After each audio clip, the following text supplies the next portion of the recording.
Brooke and Jubal's second date update. I always love it when I receive emails or even text messages in all caps. The email that we got about today's second date update was primarily in all caps and exclamation points everywhere. Was it not from Kanye West? No, it wasn't. It was from Anthony. Anthony, what's up, man? How are you? Hey, how you guys doing? Good. I expected him to be like, hey, what's up? How are you? From the way that your email was written. Oh, my gosh. You were a very excitable guy, Anthony. Oh yeah, I just think I blew it with this girl. You sound like you're about to cry right now. Are you all right?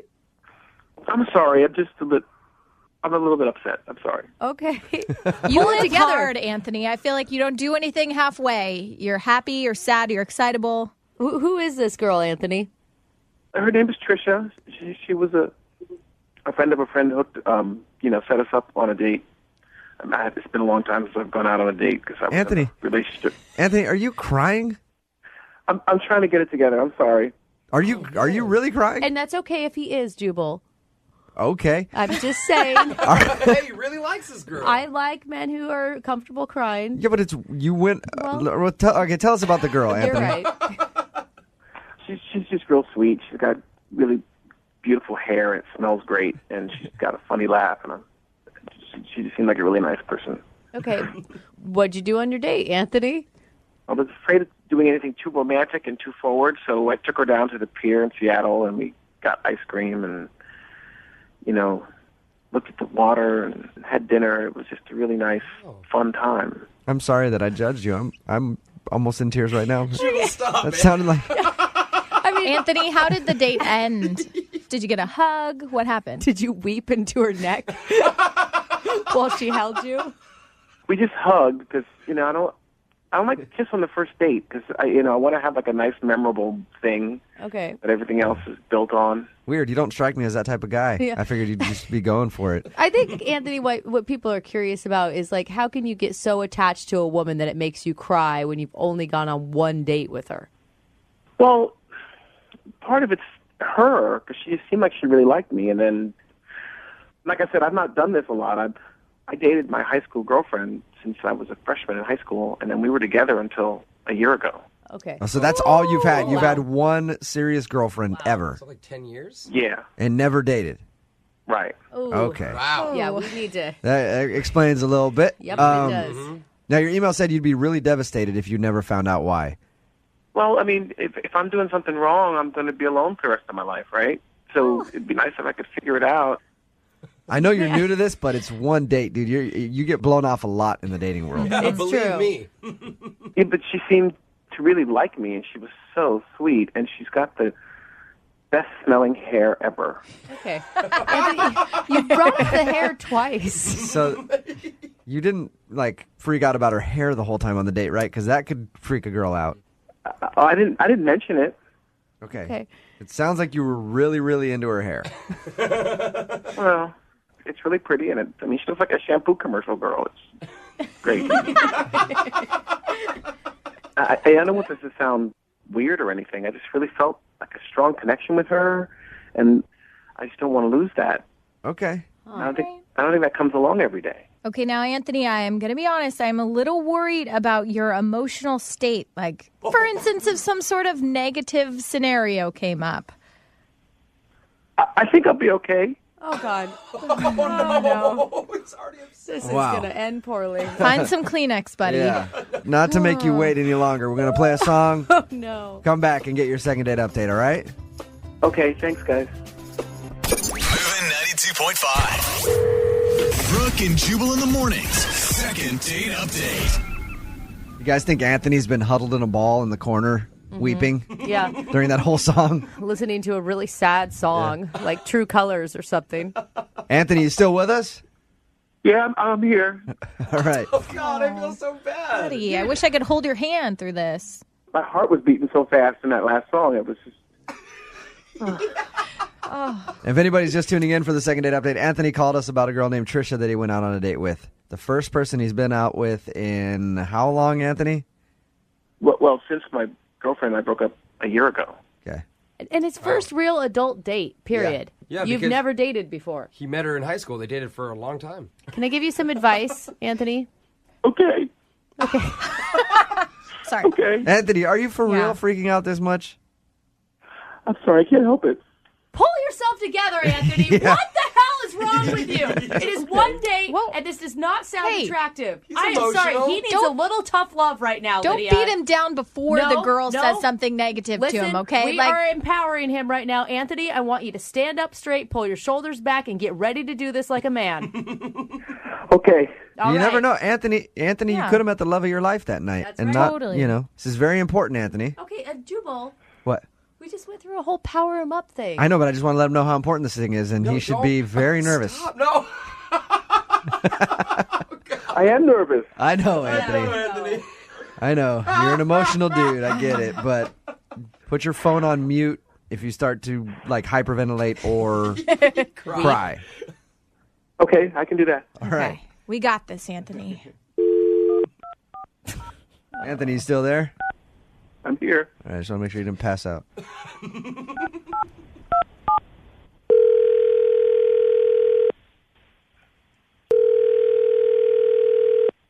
Hello?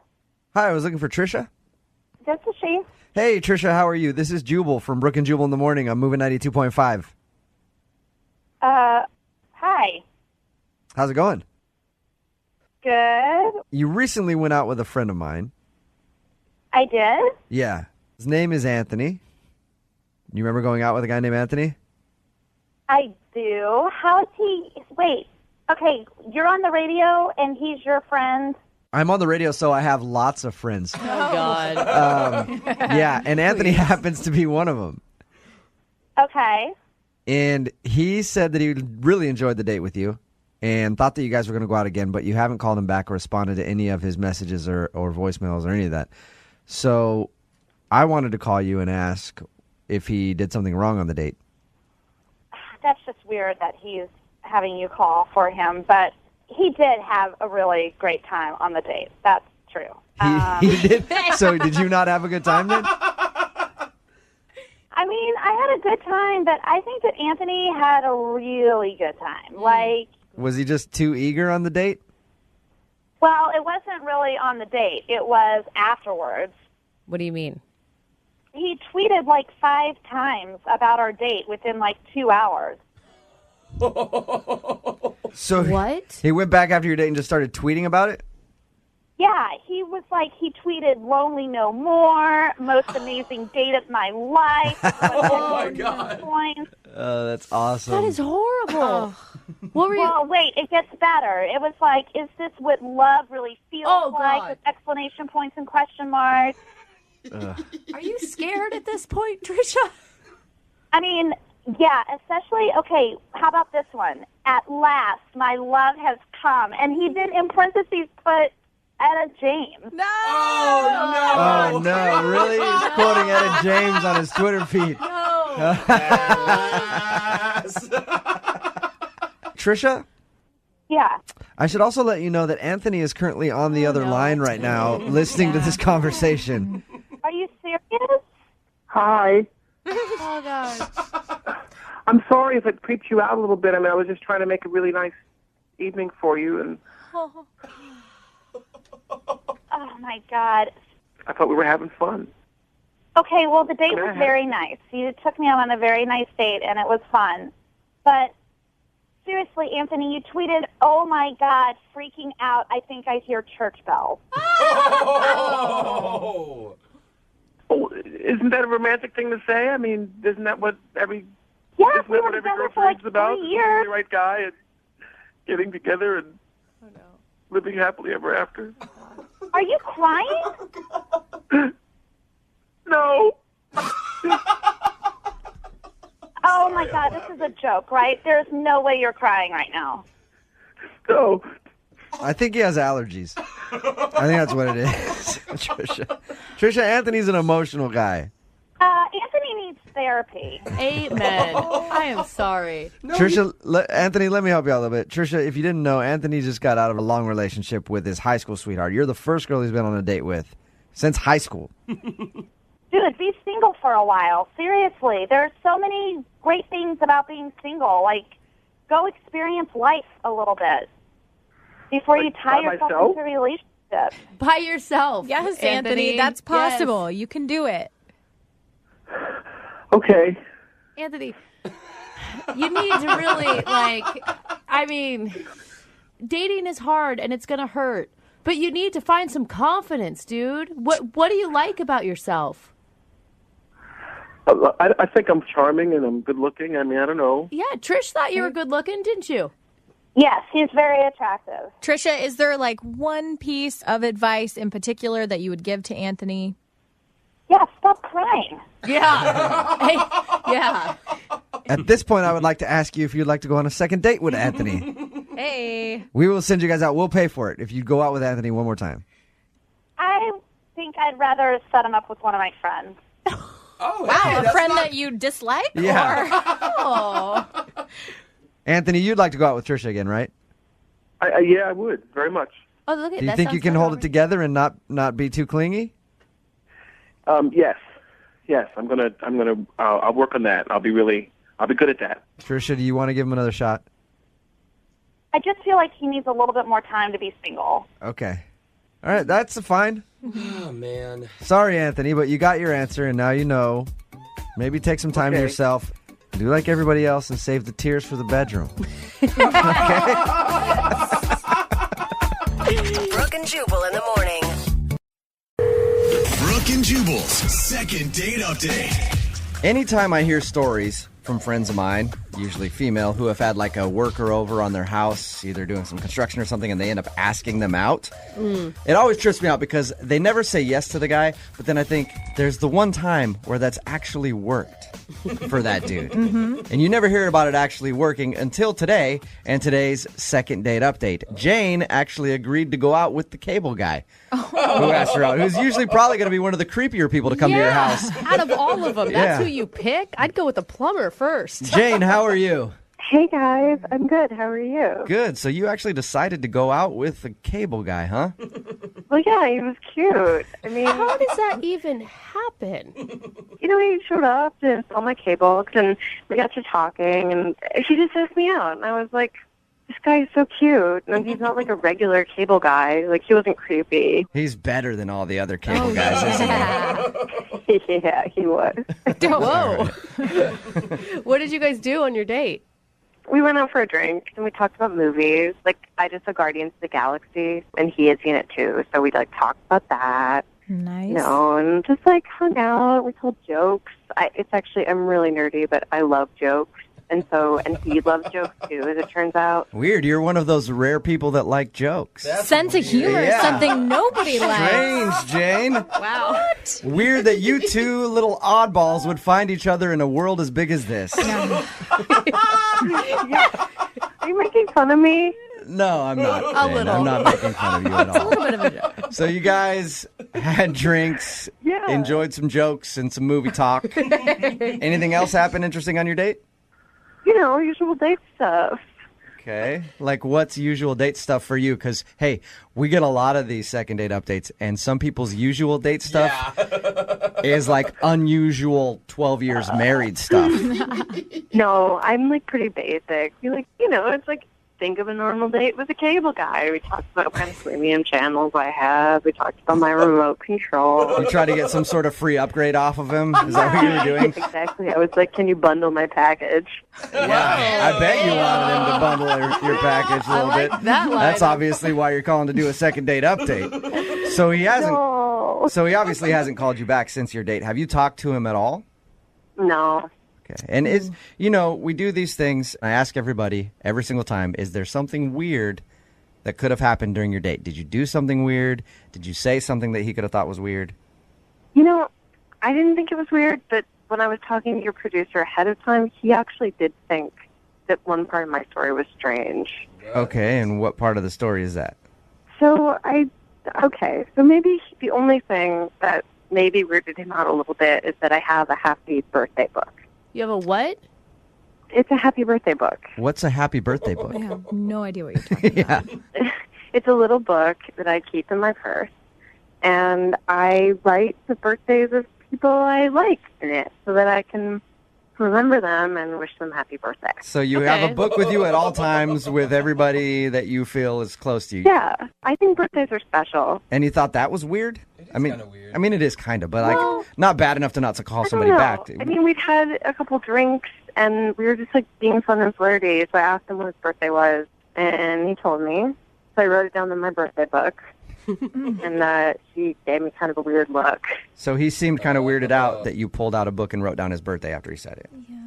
Yeah, he did. Did you explain to him what you were doing? Or did you ask him his birthday and then creepily take out a book, write it down, and put it away back in your purse?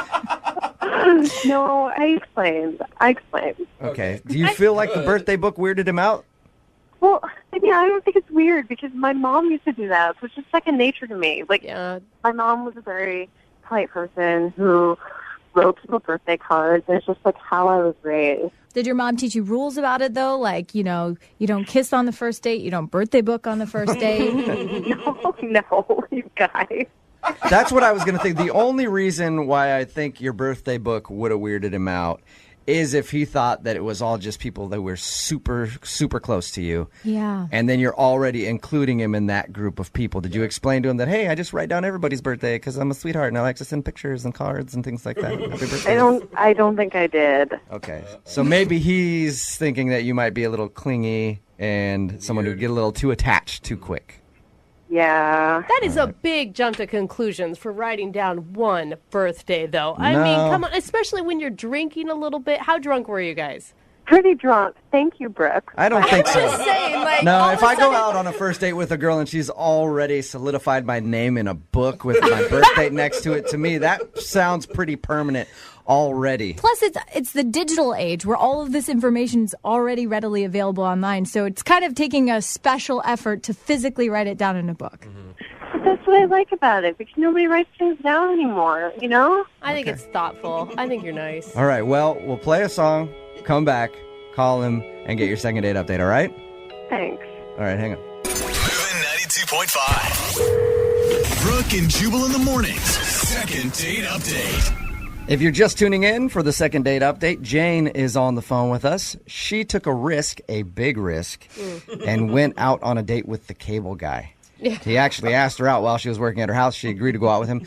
From her account, they had a fun time, drinks, talking about a lot of subjects they were both interested in. Including jokes. Including jokes. They're both they into both are jokes. very into jokes, which is weird because most people not into those things. To laugh a lot. Jane says the one thing, though, that did happen on their date that she thinks might be the reason he's not calling her back is she keeps a birthday book with her, something that none of us in here have ever heard before. It's a little book that she keeps in her purse with everybody's birthday written down in it, people who she thinks is special and important in her life, so that she can send them cards or whatever whenever the birthday comes up. Well, at some point during the date, she took out the birthday book, wrote his birthday down in it, and then closed it and put it back in her purse. And she thinks that maybe he's a little weirded out by that. All right, Jane, are you ready to give Travis a call? Yes. Okay. Anything other than the birthday book that you can think about that might have gone wrong on your date? No, and, I think even the birthday book was harmless. Like, Okay. I think it was just like, it was a fun thing, and I agree. hope that he's fun like that. All right, well, I'll dial the phone number right now, see if we can get him on the phone, and then find out why he's not calling you back. Okay.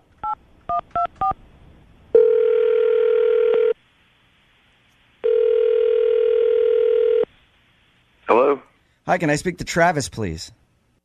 this is him speaking. Travis, my name's Jubal. I'm having a problem with my cable. Came over and worked on it a little while ago. I'm not sure if you remember me or not. No, I'm not. How did you get my cell phone number? Oh, that's because what I just said is completely wrong. This is actually Jubal from Brooke and Jubal in the morning on Moving 92.5. How are you? Yeah, I'm sorry, I still don't know who you are. Well, I host a radio show, and you recently went out on a date with one of our listeners. Okay. She says that you're not calling her back after your date, and so she emailed us and asked if we could get you on the phone and find out why. Her name is Jane. Jane, you recently went out with her after you came over to work on her cable. I guess you asked her out, and the two of you went out for drinks. Oh, birthday girl Jane? That would be the appropriate name for Jane. That would probably be the right Jane. Listen, we talked to Jane before calling you, and she told us a little bit about your date, said she had a fun time. She said the only awkward thing would be this little birthday book that she has, and judging by the fact that you called her birthday girl, Jane, I'm assuming that probably was a little weird to you. She told you about that, huh? Yeah, she did. I thought that would be a little strange if I was on a date with her and she did that. So was that was weird for you? Yeah, it was. Yeah, it was really weird, actually. Just because she wrote your birthday down, that was like too strange? Well, I mean, she kept asking for my birthday, and like I told her, and she closed the book, and she said, "Travis, I will never forget your birthday because you were special." Okay, that's a little weird. That's kind of sweet. I mean, she's drunk. I mean, was she slurring a little Yeah, bit? Like, that's what I picture, though. I do a picture of the hammered girl just like, I'll never forget your birthday because you're special. You're so special, Travis. Is that how it happened?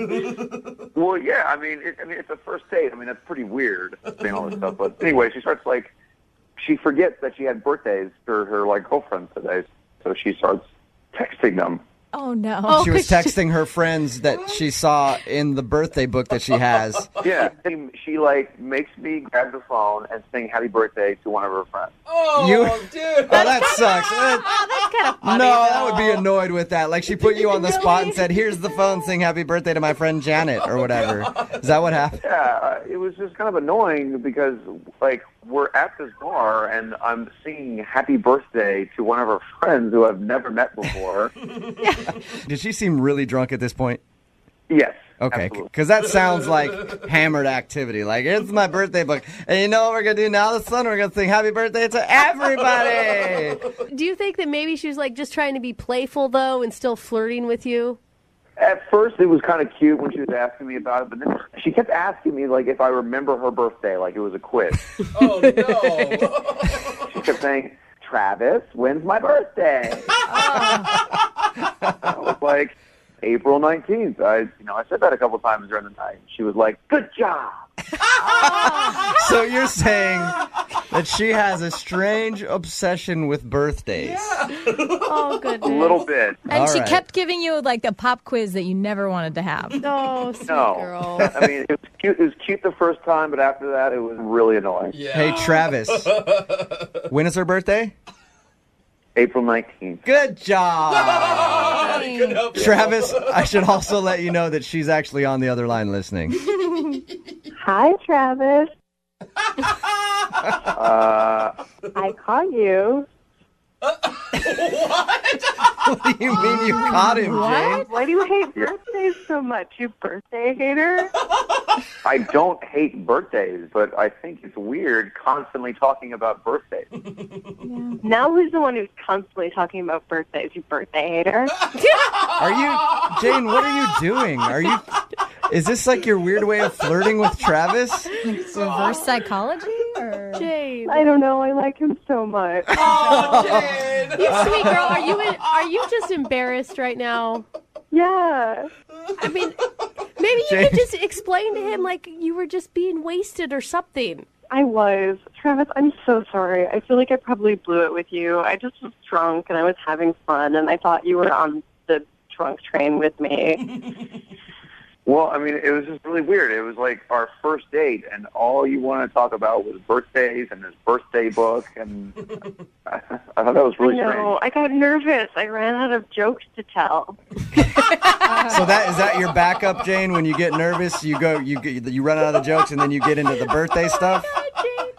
Oh my gosh, you guys. When I get nervous, I just don't even know what I'm doing. I get so confused. It's like I black out from nervousness. Oh my God, it could be worse. I agree with that, Jane, because I just heard you a second ago trying to flirt with Travis in order to get him back about the birthday thing. I can tell that you really get flustered.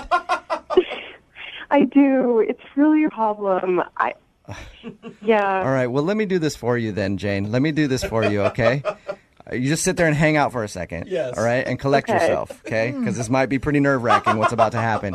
Travis, I would like it if you would go out with Jane again and give her a second shot. She sounds like she just does not know how to handle nerves at all. And hopefully on a second date, she'll be a little less nervous. Oh, she's Would you go out with Jane again?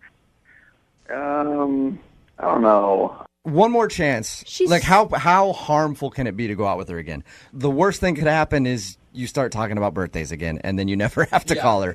Just give it one more shot. She sounds like she likes you a lot and was just incredibly nervous on your first date. All right, I'll do it. You'll do it? I'll do it. All right. Way to go, Fabulous. Travis. Jane, congratulations. You got your second date. I'm so excited. I promise I won't be weird this next date. I don't think you can make that guarantee, Jane, but just embrace it. Say, if I'm weird, then know that underneath it all is a really cool girl who just wants to hang out and have fun. Okay. I bet. Yeah. No, if I'm weird, it's just know that underneath it all, I'm just like a totally cool girl who just wants to have fun. You didn't have to say that, Jane. I was saying you could say that to Travis, but we'll get through this. I feel like I want to be your dating coach now. Jubal, help me. I'm trying, Jane. Brooke and Jubal in the morning. You know, when I was little, my dad gave me this advice when dealing with girls. He's like, son, if you like a girl, just walk up to her, slam her against the wall, and stick your tongue down her throat. Your dad absolutely did not say that to you. That is absolutely what he did say. I promise, I swear to you that. I never took his advice, mostly for legal reasons. What? But apparently, that technique actually works. It worked on Amanda. Isn't that right, Amanda? Well, it was kind of like that. It was a little different. Amanda emailed us about a guy that she met named Danny, who isn't calling her back. Now, what did he do exactly? He just walked up to me and said, trying to remember his words, something like, I know you don't know me and I don't know you, but I just want to be open and honest with you and I'd really like to kiss you. And he was so handsome and it sounded so honest and I just said, okay. Yeah, the hot part. There it is. That's the key factor. That would never work was for me. that he was hot. Yeah. He was really hot. I mean, he seemed so confident. Like, he marched right up to me like, I know what I want, and I'm going to go get it. Which is refreshing because, I mean, as a woman, I know Seattle men, very passive. Is it better to do that or better to try like a cheesy pickup line? I don't think a cheesy pickup line would have worked. However, I did kiss him, so I think you know what answer I'm going to choose. Okay. And how did the rest of the date go after you guys made out right away? It was so fun. We just sat at the bar and we just talked. We had a lot in common. It was really flirty. It was great. Plus, he was hot, right? Did I mention hot? It's really hard to meet somebody that you connect with, you know? And I don't think I felt that connected to anybody since my last boyfriend, like 2 years ago. Okay, you might be feeling like you guys connected, but guys don't really think the same way. I guarantee he's not sitting there like that going like, oh my God, we agree on everything. And then goes back and telling his friends like, we had such a strong connection. To the movies. So, that would be amazing. Yeah, I mean, he might not feel the same as you do about the whole connection thing. If he was really thinking that, I don't think he would have spent all that time with me. It was like 2 hours, and he paid for all the drinks. I don't think he would have bought anything or stayed that long if he wasn't into it. Yeah, no, he's a dude. He would definitely stay that long if he thought he could get something out of it. Trust me. That's really sad. I hope that's not true. It's sad, but true. How did the date end up? Did you go back to his place? Anything like that? No. We said goodnight. We exchanged phone numbers. He said he was going to call me soon.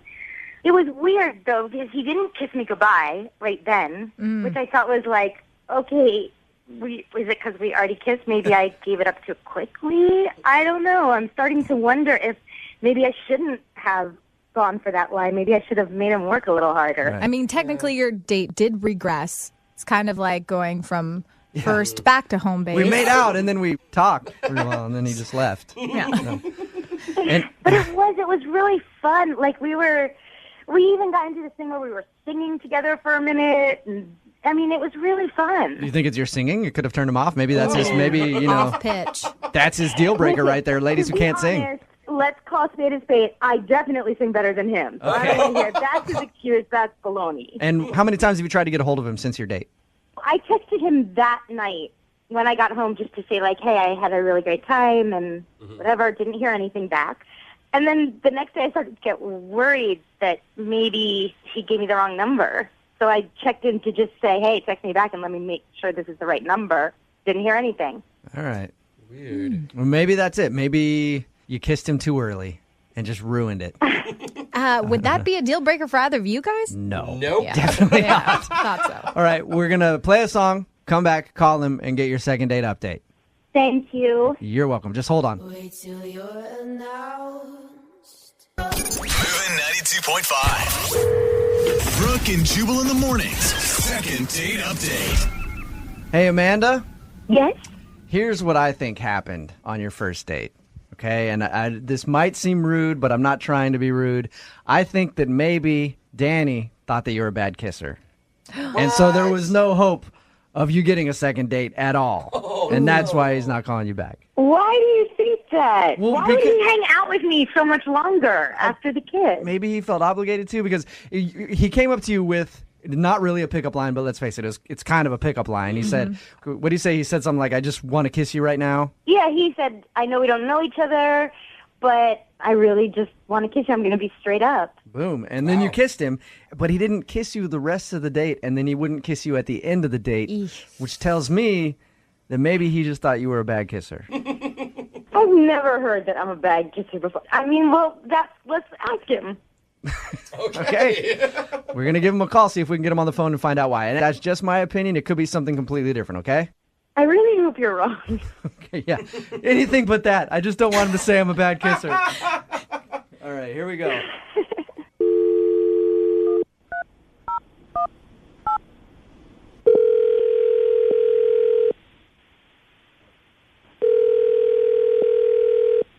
Hello. Hey, is Danny there? Yeah, this is Danny. Danny, I'm going to be honest with you. I just want to kiss you. How you doing, man? This is Jubal from Brooke and Jubal in the morning. I'm moving 92.5. How's it going? Good. Did you hear what I said about the whole kissing thing? Yeah. You're a radio station or something? Yes. We do a segment on our show called the Second Date Update, where if somebody goes out on a date and doesn't get a call back, they email us to give that person a call to find out why. And somebody emailed us about you recently. Oh, really? Mm-hmm. Her name was Amanda. Okay. Props to you, by the way. She told us about how you came up to her and was like, I just got to be straight up with you. I want to kiss you. And then you guys kissed. Impressive.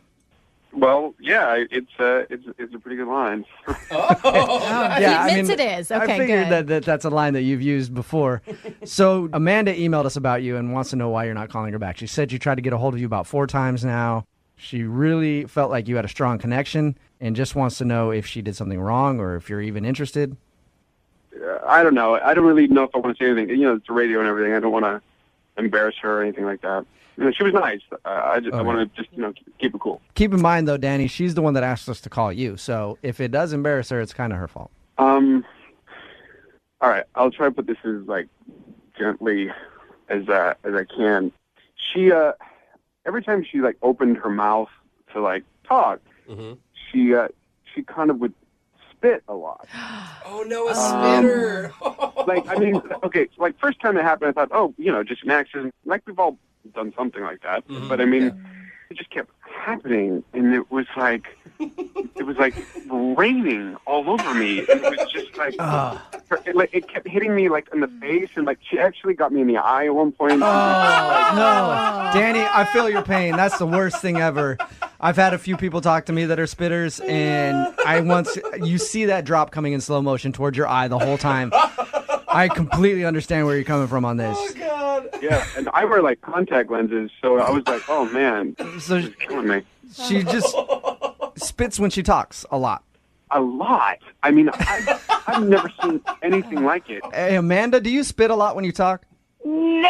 Oh, my God, no! Danny, Amanda is actually on the phone with us and heard everything that you just said.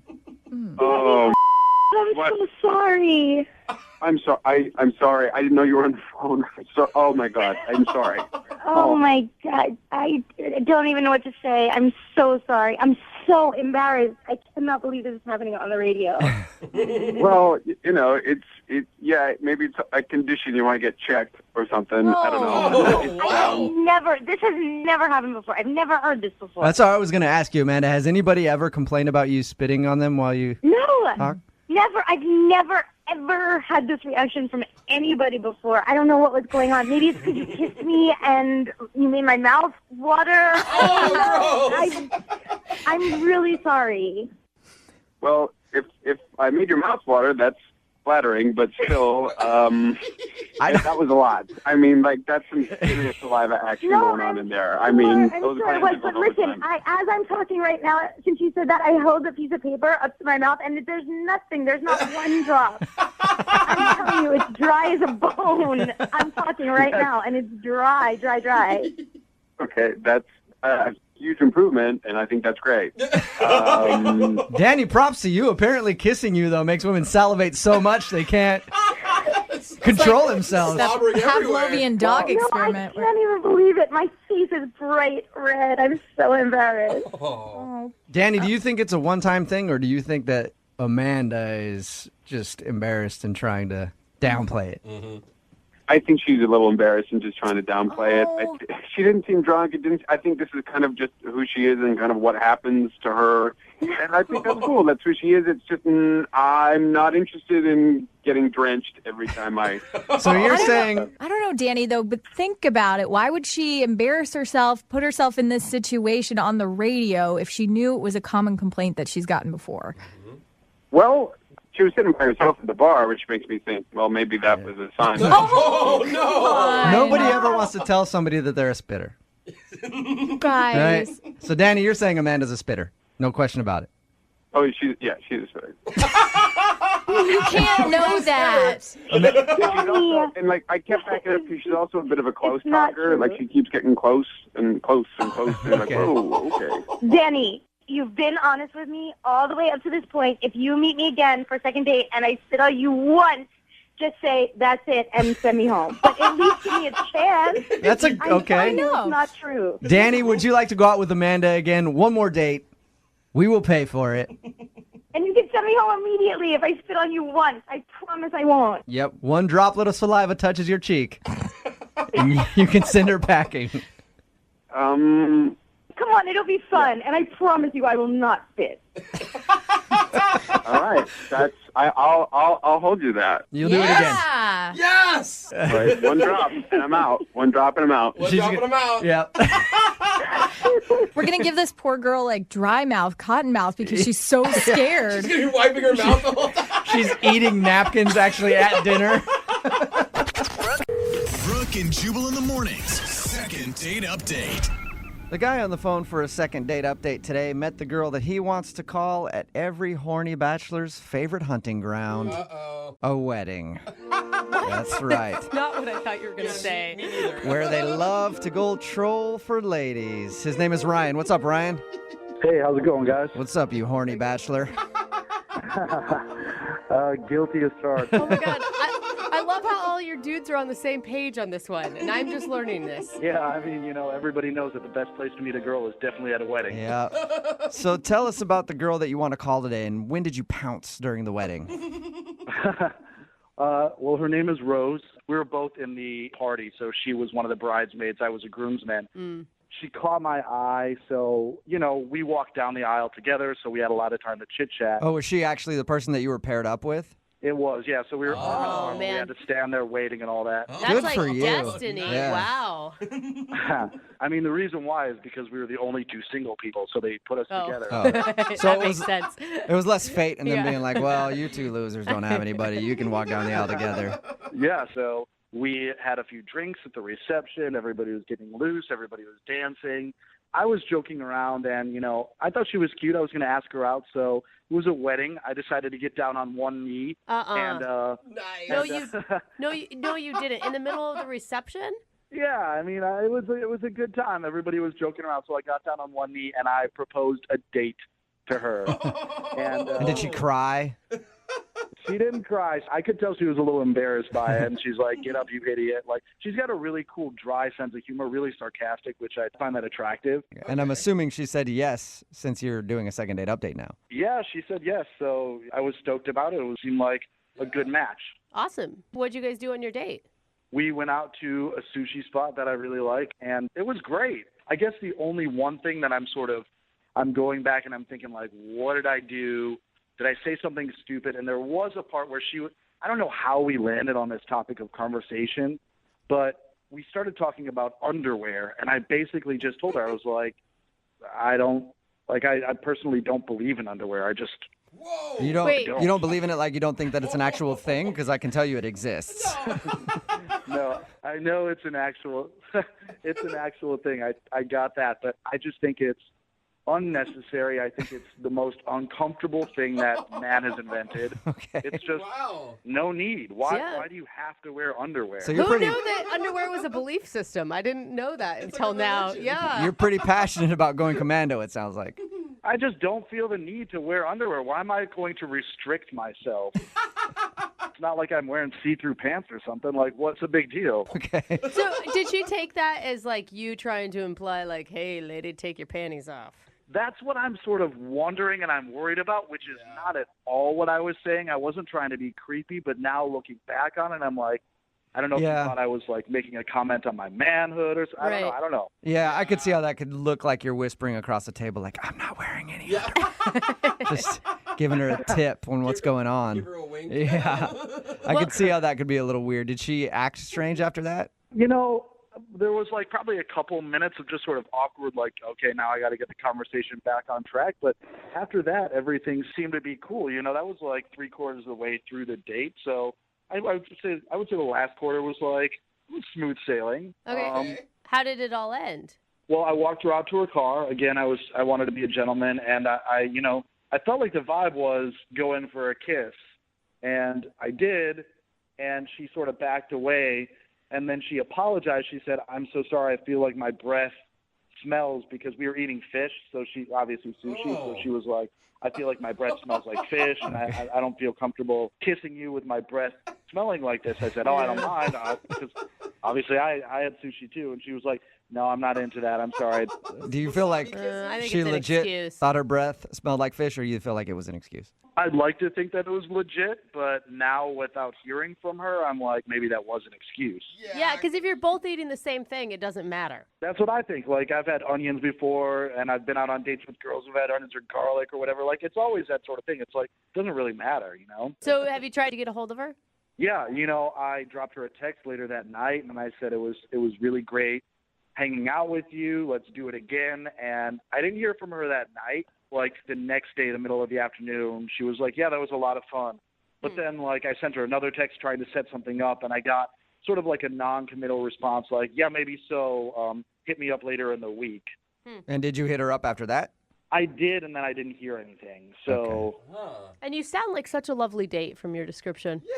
Well, except for the underwear thing. Sounds like a good date. See, I don't know. I don't think that's too bad of a, like, that's not a put off to me. That's a little But I weird. dated a guy who went commando all the time, and I kind of, like, had a thing for it. I don't know. Brooke. I mean, maybe you and I should go out, Brooke. Maybe that's No, that's not what I'm saying. All right, man. Well, we'll play a song, come back, and I'm going to support you on this one 100%. During the song, I'm going to go take my underwear off and do this commando with you. All right? We'll play a song, come back, call her, and get your second date update, okay? Okay, I appreciate that. All right, man. Hang on. Moving 92.5. Brooke and Jubal in the mornings. Second date update. If you're just joining us for today's second date update, Ryan is on the phone with us. And Ryan, I have a question for you. Yeah, what's that? And hopefully this isn't going to come off as creepy as it did on your date, but are you wearing underwear? Oh.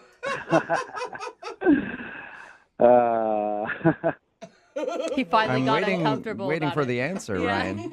I mean, I told you who I am. You know who I am. You know the answer. I think the answer is no. Like I said, if you're just joining us, Ryan told us about his first date with a girl named Rose. He said the only thing that went weird was somehow they got on the subject of underwear, and Ryan says that he doesn't believe in underwear and shared that with her on a first date. He thinks that might have come off a little creepy to be focusing on his hatred for underwear during the date. But other than that, he says everything seemed fine. She's not calling him back, though, and it's been a little while. So we're about to get her on the phone and see what went wrong. And you guys met, when you were in a wedding party for mutual friends. Did you find out from the newlyweds if, she had said anything to them about how your guys' date went? I mean, I asked, but they said no, she hasn't mentioned anything. So I don't know. I'm just trying to figure out. It's just confusing because she seemed to have a good time. I had a good time. So All right, I'm going to call her right now, okay? cool. Here we go.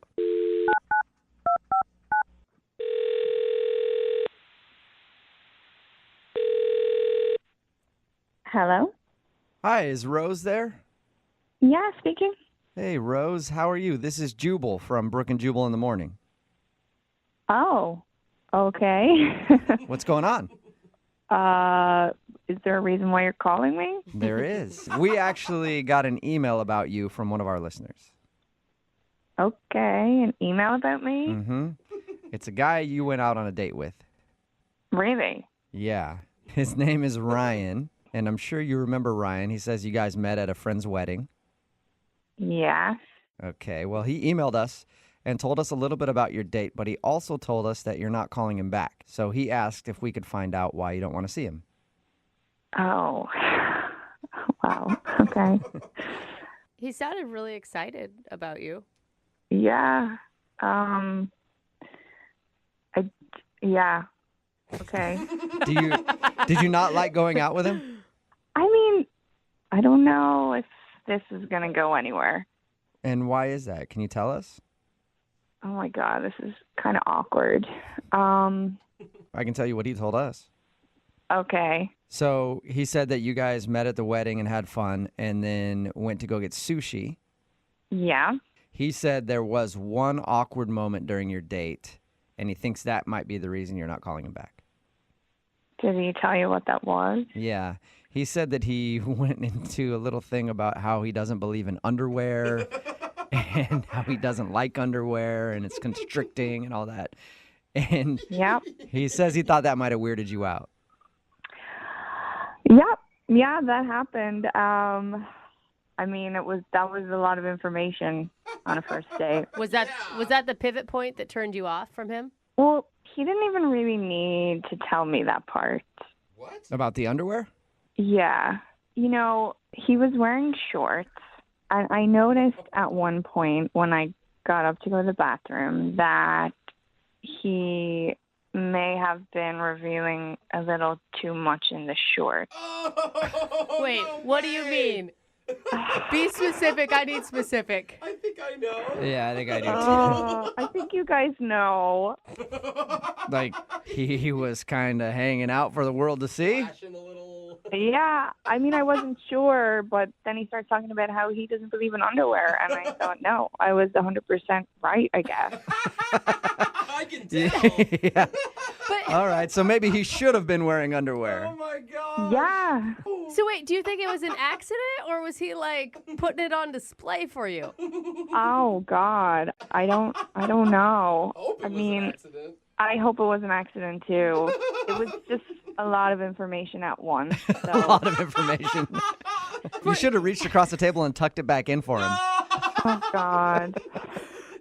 Is that if you guys were wearing shorts, would that be an easy mistake to make? If you sit down, you never know. I mean, yeah, like I feel like the shorts must have been pretty You small. must have not adjusted. Yeah.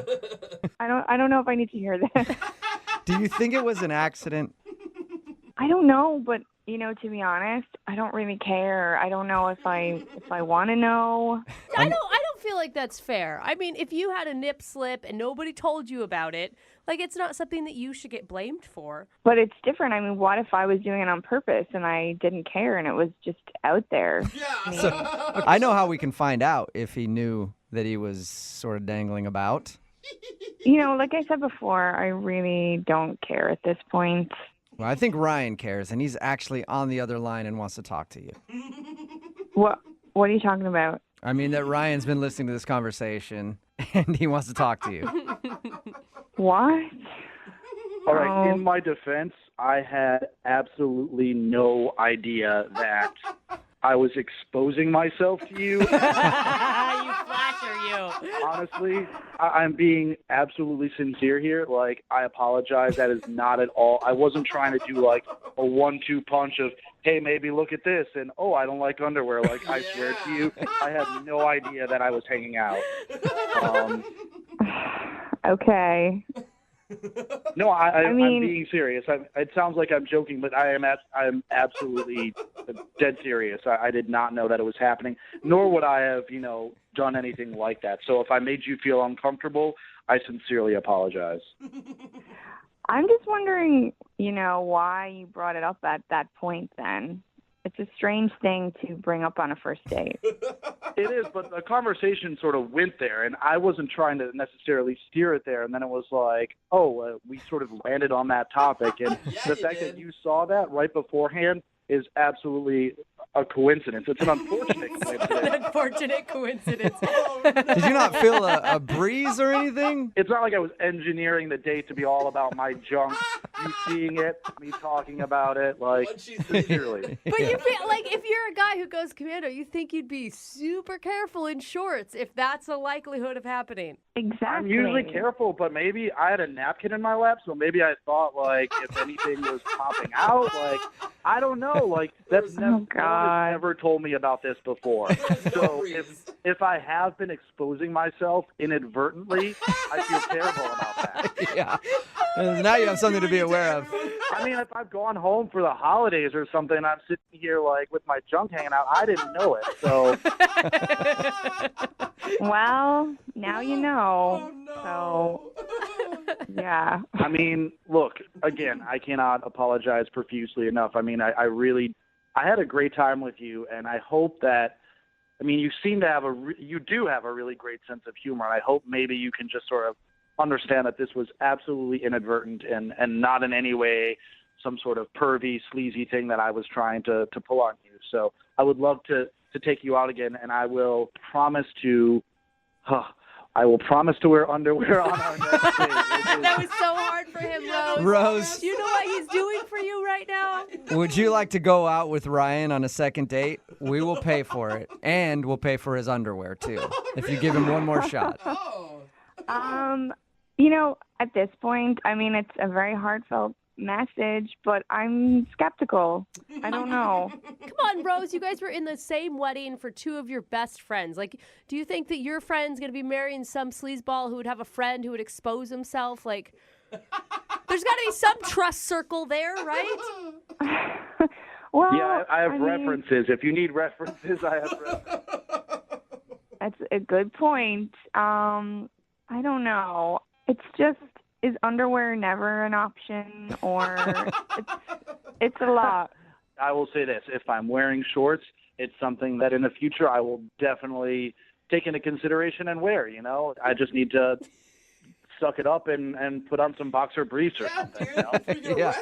Just be uncomfortable for a little while. It's just a couple hours, Before you get arrested. Terribly uncomfortable to me. But, yeah, I mean, I would do that. Rose, what do you think? One more shot? Come on. One date. If underwear is provided, I will go on a second date with you. Hey, there you go. Congratulations, Ryan. Thank you. I mean, Rose, that's awesome. And I think I have a pair of underwear somewhere around my house that I can scrounge up. All right, well. I mean, and I promise you, like, if I do not have them, I will buy them. I'll buy a 3-pack. So, I mean, there we go. If you don't have a pair, Ryan, I'll send you a pair of mine. We can share. Oh, lovely. Thank you. Brooke and Jubal in the morning. The girl that's on the phone to do a second date update today didn't even think that her story qualifies for a second date update because she's been out on more than one date with this guy, which makes it even more confusing why he wouldn't be calling her back. Oh, yeah. Her name is Marie, and Marie, how are you? Hi, I'm great. How are you guys? Good. You definitely qualify for a second date update, even though you've been out with this guy a few times. How many times have you gone out? 3. We've had 3 dates. 3 dates with this guy, and now he's just disappeared on you. Exactly. Dude, that is so annoying. I don't know why people do that to each other. Yeah, you're telling me. All right, so tell us about how you met him. We met on a dating website, and we were actually talking on the website for, I would say, almost 3 weeks total. So you guys talked for like 3 weeks online, and you've been on 3 dates. You're talking about over a month of knowing this guy, and then he just bailed on you. Yeah, exactly. Definitely over a month since we've been talking. Wow, that sucks. If you've gone on 3 dates, like, how far have you guys... This sounds weird, but how far have you guys gone physically? Brooke. Well, I'm just saying, like, I don't know what their relationship is. Like, have they already spent the night at each other's house? Because 3 dates is... That's okay. Actually, no, we haven't. The furthest we've gone, we've made out. Nice. That's it. All right. Okay. Well, I guess we don't need every single date unless you feel like there's some details we need. But what happened the last time you guys hung out? Well, the first dates were fine. We basically met for coffee once and then dinner. And then so the third date, the last date that we had, we went out to a bar. So it was a little different environment, a little fun, a little noisy, loud. But he ended up bringing a friend. Did he tell you beforehand that he was going to bring a friend? No, which at first I thought, well, maybe we're that comfortable with each other already that it's okay. So then I actually ended up calling one of my girlfriends, and she came over. Oh, well, that's a good idea. So how did that go? It turned out to be a great night. He ended up buying us tequila shots, and it was really fun. And to be honest with you, I was surprised. You know, I've dated quite a lot, and I was pleasantly surprised with where things were going. And he's definitely a little quirky and has his ways, but I like that. And You guys are practically married at this point. You've been kind of seeing each other for about a month now. You've met each other's friends. I mean, that's all there is left to do, right? I mean, I thought we were moving forward at least to something further than where we were at. Do you think there's a possibility that he was freaked out that maybe you were moving faster than him? I guess it could be a possibility. I mean, at this point, I really don't know what happened. I mean, I don't think I came across as crazy at all. To me, we were both moving forward together, if that makes sense. You said that he had quirks that you liked. Yeah. A lot of times that's code for he's kind of weird. Is he a weird dude? You know, there's just little things about him that at first I kind of found it endearing. And he has his ways, he likes to talk little tangents, but then he gets excited about the things that he's talking about. And he has a gap in his teeth, which is it's just so cute, and it just makes him who he is, I think. Diastema is the technical term for that, if you were curious. What is it? Diastema. Is it really? That's the term for a gap in your teeth. Yeah, I've dated a lot of dental assistants, and they've told me that. That's true. If you ever need That to is true. talk about his tooth gap again, you can use the doctor's term for it if you want. Well, you know, that's good to know. I would love to talk about it with him if he will ever call me back or speak to me again. So what was the last thing that he said to you? So it's been 8 days since our last date when we were at the bar, and I've actually tried to call him a few times. I've texted him a bunch, and I've gotten one response, and it had one word, and it just said, sorry. Ooh. That's all I got. Did you respond to the sorry? Yeah, I did. I wrote back, well, what the hell do you mean? And I haven't gotten any response from that. So are you hoping, I mean, because that sounds like a breakup to me. I mean, like, definitely. you don't have to have the breakup talk because you only went on 3 dates, but a sorry text means I'm done. Yeah, I mean, at this point, I'd at least like an explanation. You know, I feel like I deserve one. You know, we've had this background together for over a month now, and we've been out 3 times, and then, you know, to not even give me anything of just sorry, it's upsetting. I don't know. I don't even know why. Did you stalk him online yet? Is his dating profile still up? Yeah, no, I mean, it's all still there. It's all normal. Nothing, he hasn't changed anything. Okay, well, we'll play a song, come back, call him, and get your second date update, all right? Great. Or third date update, or whatever you want to call it. But we'll get it right after this. Loving can hurt home. Moving 92.5. Brooke and Jubal in the mornings. Second date update. Today's second date update is a serious one because the girl on the phone was left at the altar. What? That's right. It's a very, very sad story. Oh, my gosh. Way more in depth than any of our other second date updates. Is she pregnant, too? She might be. Yeah. We don't know. She said that she hasn't hooked up with the guy yet in that way, but weirder things have happened. She was basically married to this guy. Oh. They've been dating for about a month now, and they've gone out on 3 dates in that time. The last time they saw each other, they had fun. They partied with a few friends. Then he didn't text her back. She didn't hear from him for a little while, kept texting him, and he finally just sent her one text that said, sorry. Ooh. And that's the last she's heard from him. Marie, are you ready to call your fiance? It wasn't that serious. It really wasn't. But yes, I'm ready. I'm ready. Okay. Are you mad at him right now? Are you angry with this dude for just ghosting on you, basically? I mean, I don't want to be angry at him, but I am, and I'm mostly confused. I really just want some answers. Depending on his answer, I guess you can judge if you're angry or not. Yeah. Good point. All right, I'm going to dial his phone number right now and see why he's stopped calling you after 3 dates. Here we go.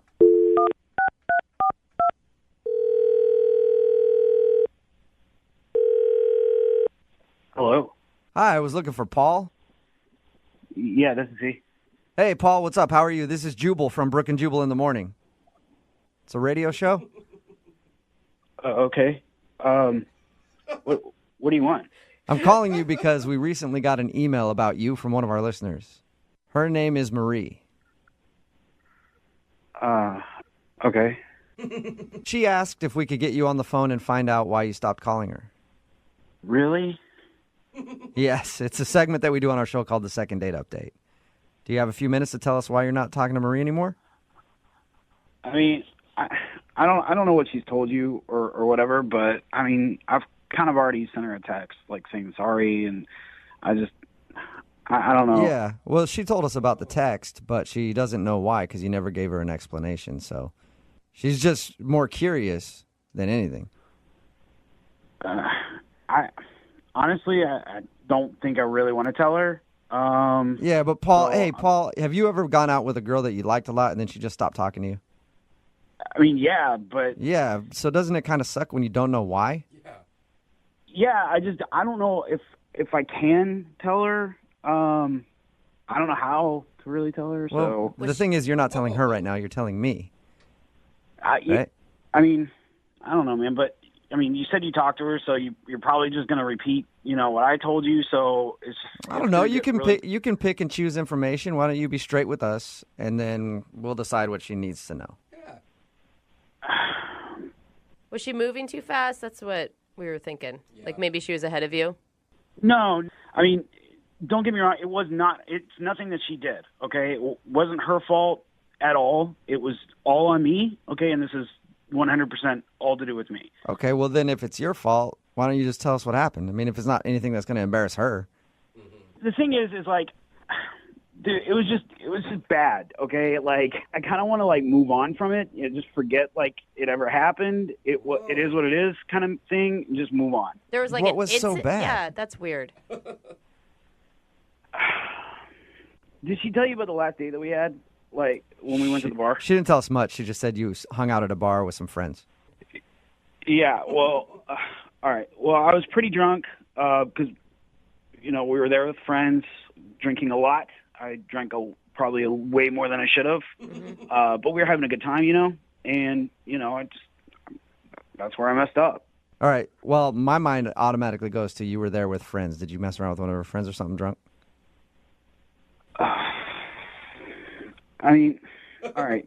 That sounds like a yes. That sounds like a big yes to me, Paul. You dirty dog.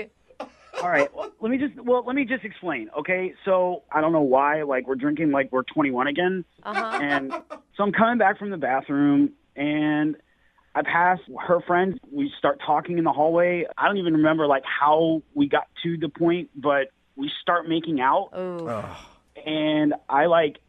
In like mid making out, like I sober up like instantly, like that moment of clarity, like what the hell are you doing kind of thing. And at that point I was like, whoa, I gotta get out of here. Like, this is not how I am. This is not who I am. Like, so I like called my Uber and I got the hell out of there. Like, pretty much at that point. All right. That's understandable. And what a crappy friend she has that's making out with some guy that she's crushing on. Like, that sucks. Yeah. Well, I mean, I don't want to put it on her. I mean, like, literally, I know how to drink, and that was not how you're supposed to drink, like, throughout the night. So, like, I take a lot of blame for that. So you're kind of taking responsibility, but then you're kind of blaming alcohol. This is what I'm hearing from you, Paul. I mean, you can blame it on the goose right now. You know what I mean? So. All right. So, well, that's understandable then why you'd be like, does it suck, though? I mean, it sounds like you guys were having a fun time dating. Does it suck that you made this mistake and now you don't feel like you can talk to her? Totally, dude. We hit it off. It was like we had conversations that, like, probably some married people don't have.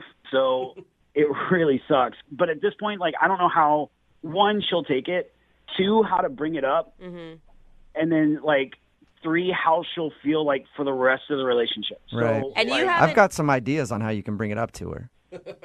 Oh, no, Jubal. I actually have a really good idea. Okay.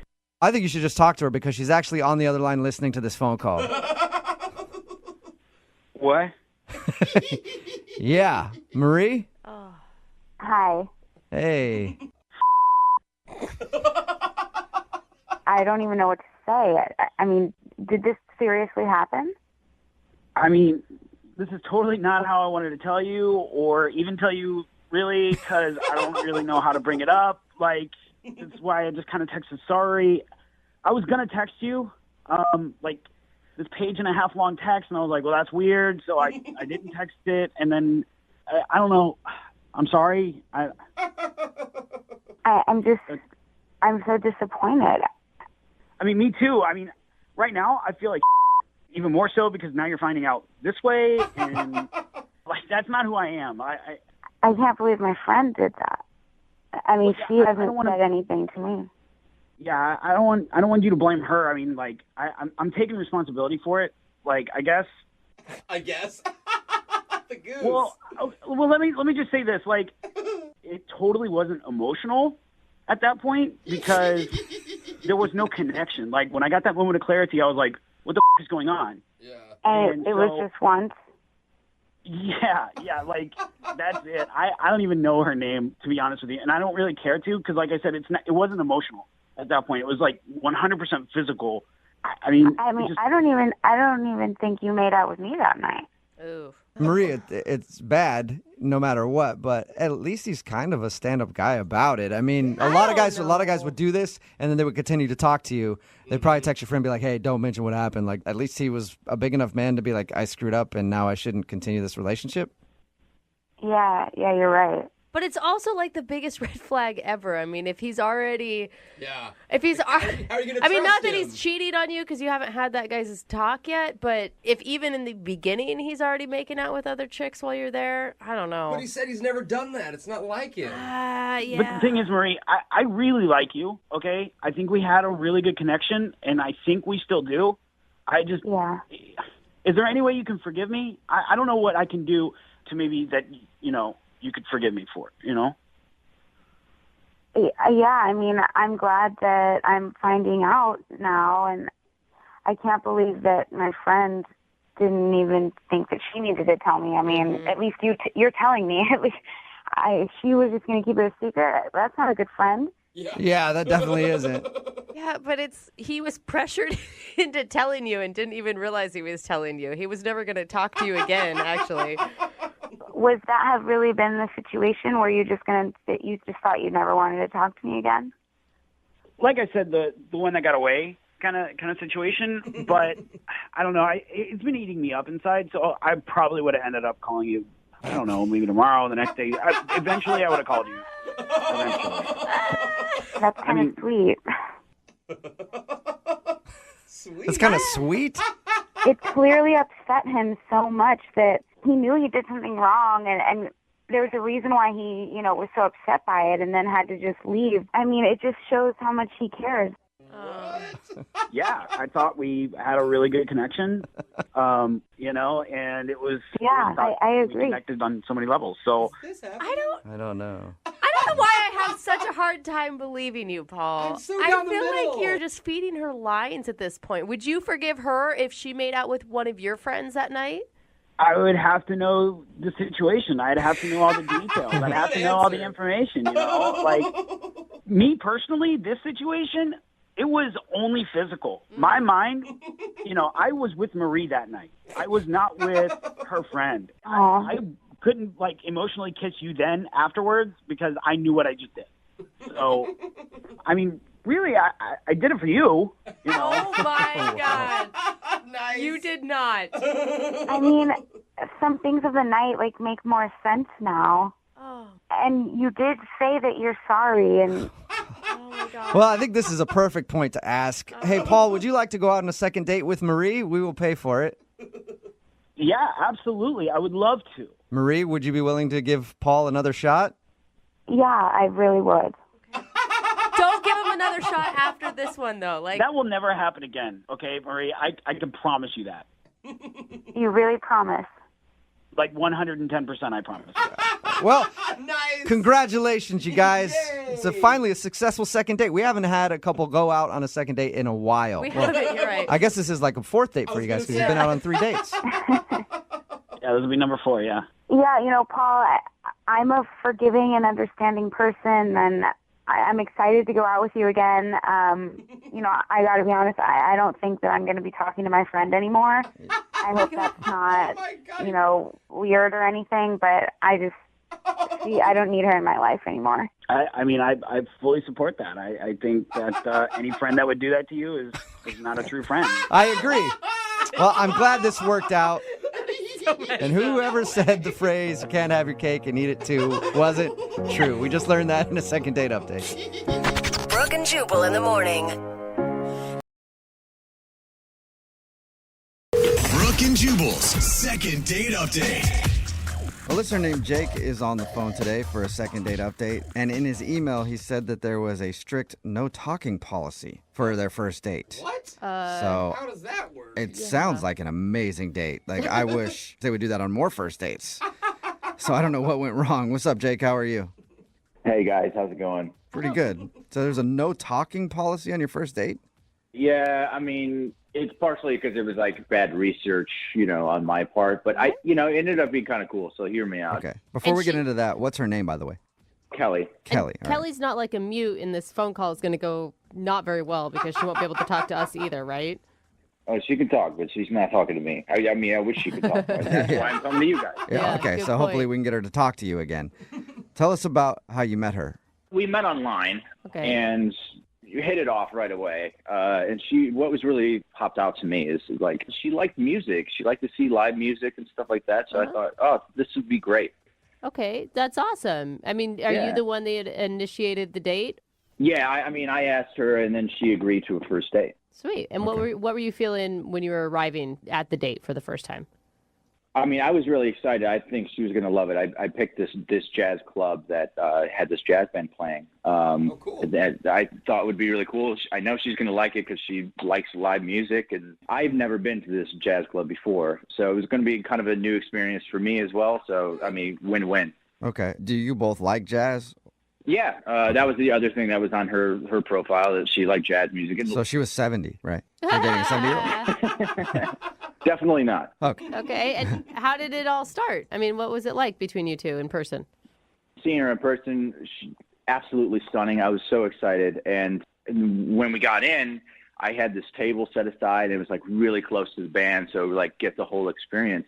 And we sit down, we order our drinks, and we start talking, and I'm getting these dirty looks from people around me. Mm-hmm. And even one person shushes me from behind. And I actually look, there's a card on the table that says no talking during play. So they had this policy and they enforced it where you couldn't talk while the band was playing. That's intense. Yeah. And I was like, oh no, I just invited this girl to this first date and we can't even talk to each other. Like I said, that sounds fabulous, but I don't think most people would like that.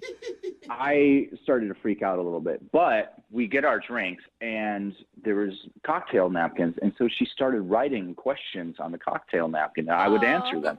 That's really cute. It's like high school math class all over again, passing notes back and forth. Yeah, and it actually worked. And we went back and forth and we ended up filling up both sides, all quarters of this cocktail napkin, every little inch with questions and answers. And it was a little awkward because there was some times I couldn't really read her handwriting. But, that happens at a bar anyway. If it's really loud, you can't always hear the person, but you sometimes answer just in case. Right. Right, totally. Did it go well? I mean, were you guys hitting it off based on your written conversation? Yeah, we were. And it was interesting because it was like talking online, only in person. So you could see her reactions to reading what you were writing. And it was really cool. And the music was great. And we had a great time. Nice. Afterwards, we were like, let's do this more. And so I invited her over to my place so we could actually talk. And she agreed. Oh, that's cool. So, I mean, you guys learned enough about each other via cocktail napkins to feel comfortable enough to go back to your place. Yeah. Did you guys kiss at the end of the night?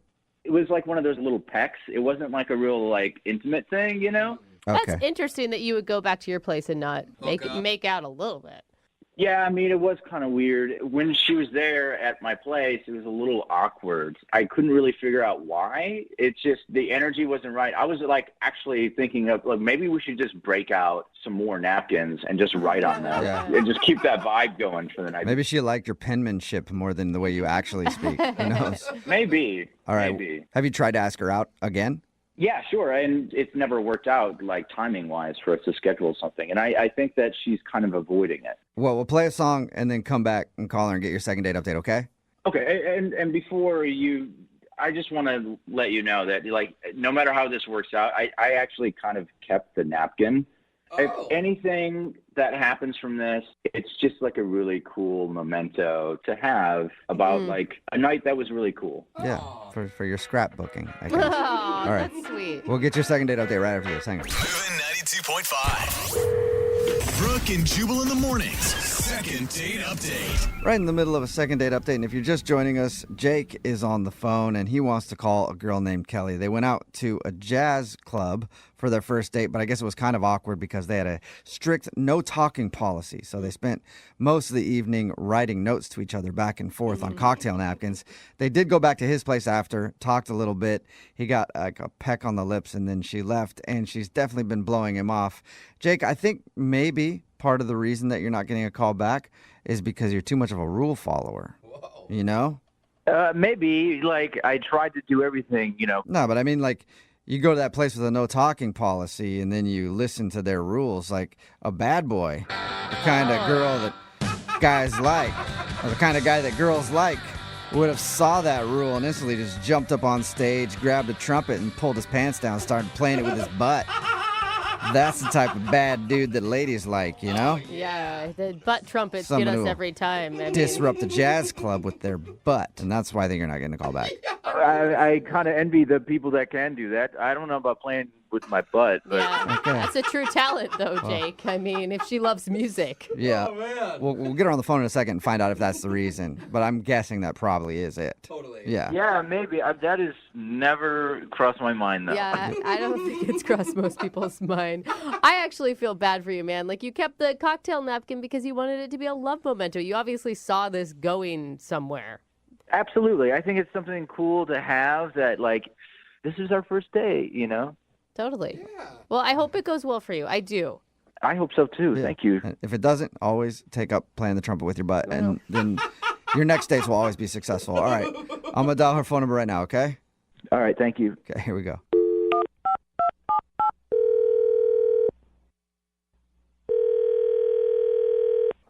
Hello? Hi, is this Kelly? Yes, it is. Hey, Kelly, how are you? This is Jubal from Brooke and Jubal in the morning. Okay. I'm good.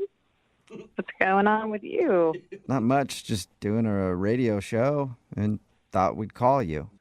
I'm sorry, I'm confused. You said you're with a radio show, and what do you need? Yes, Brooke and Jubal in the morning, that's the name of the show. And we do a segment on our show called the Second Date Update. That's where if you go out on a date with somebody and then end up blowing them off after that date, they can email us to get you on the phone and find out what happened. So we got an email about you from one of our listeners. No, you didn't. Yeah, huh? We did. From who? His name is Jake. Oh, him? Yes, him. The dude you went to like a jazz club with? Yeah. Yeah.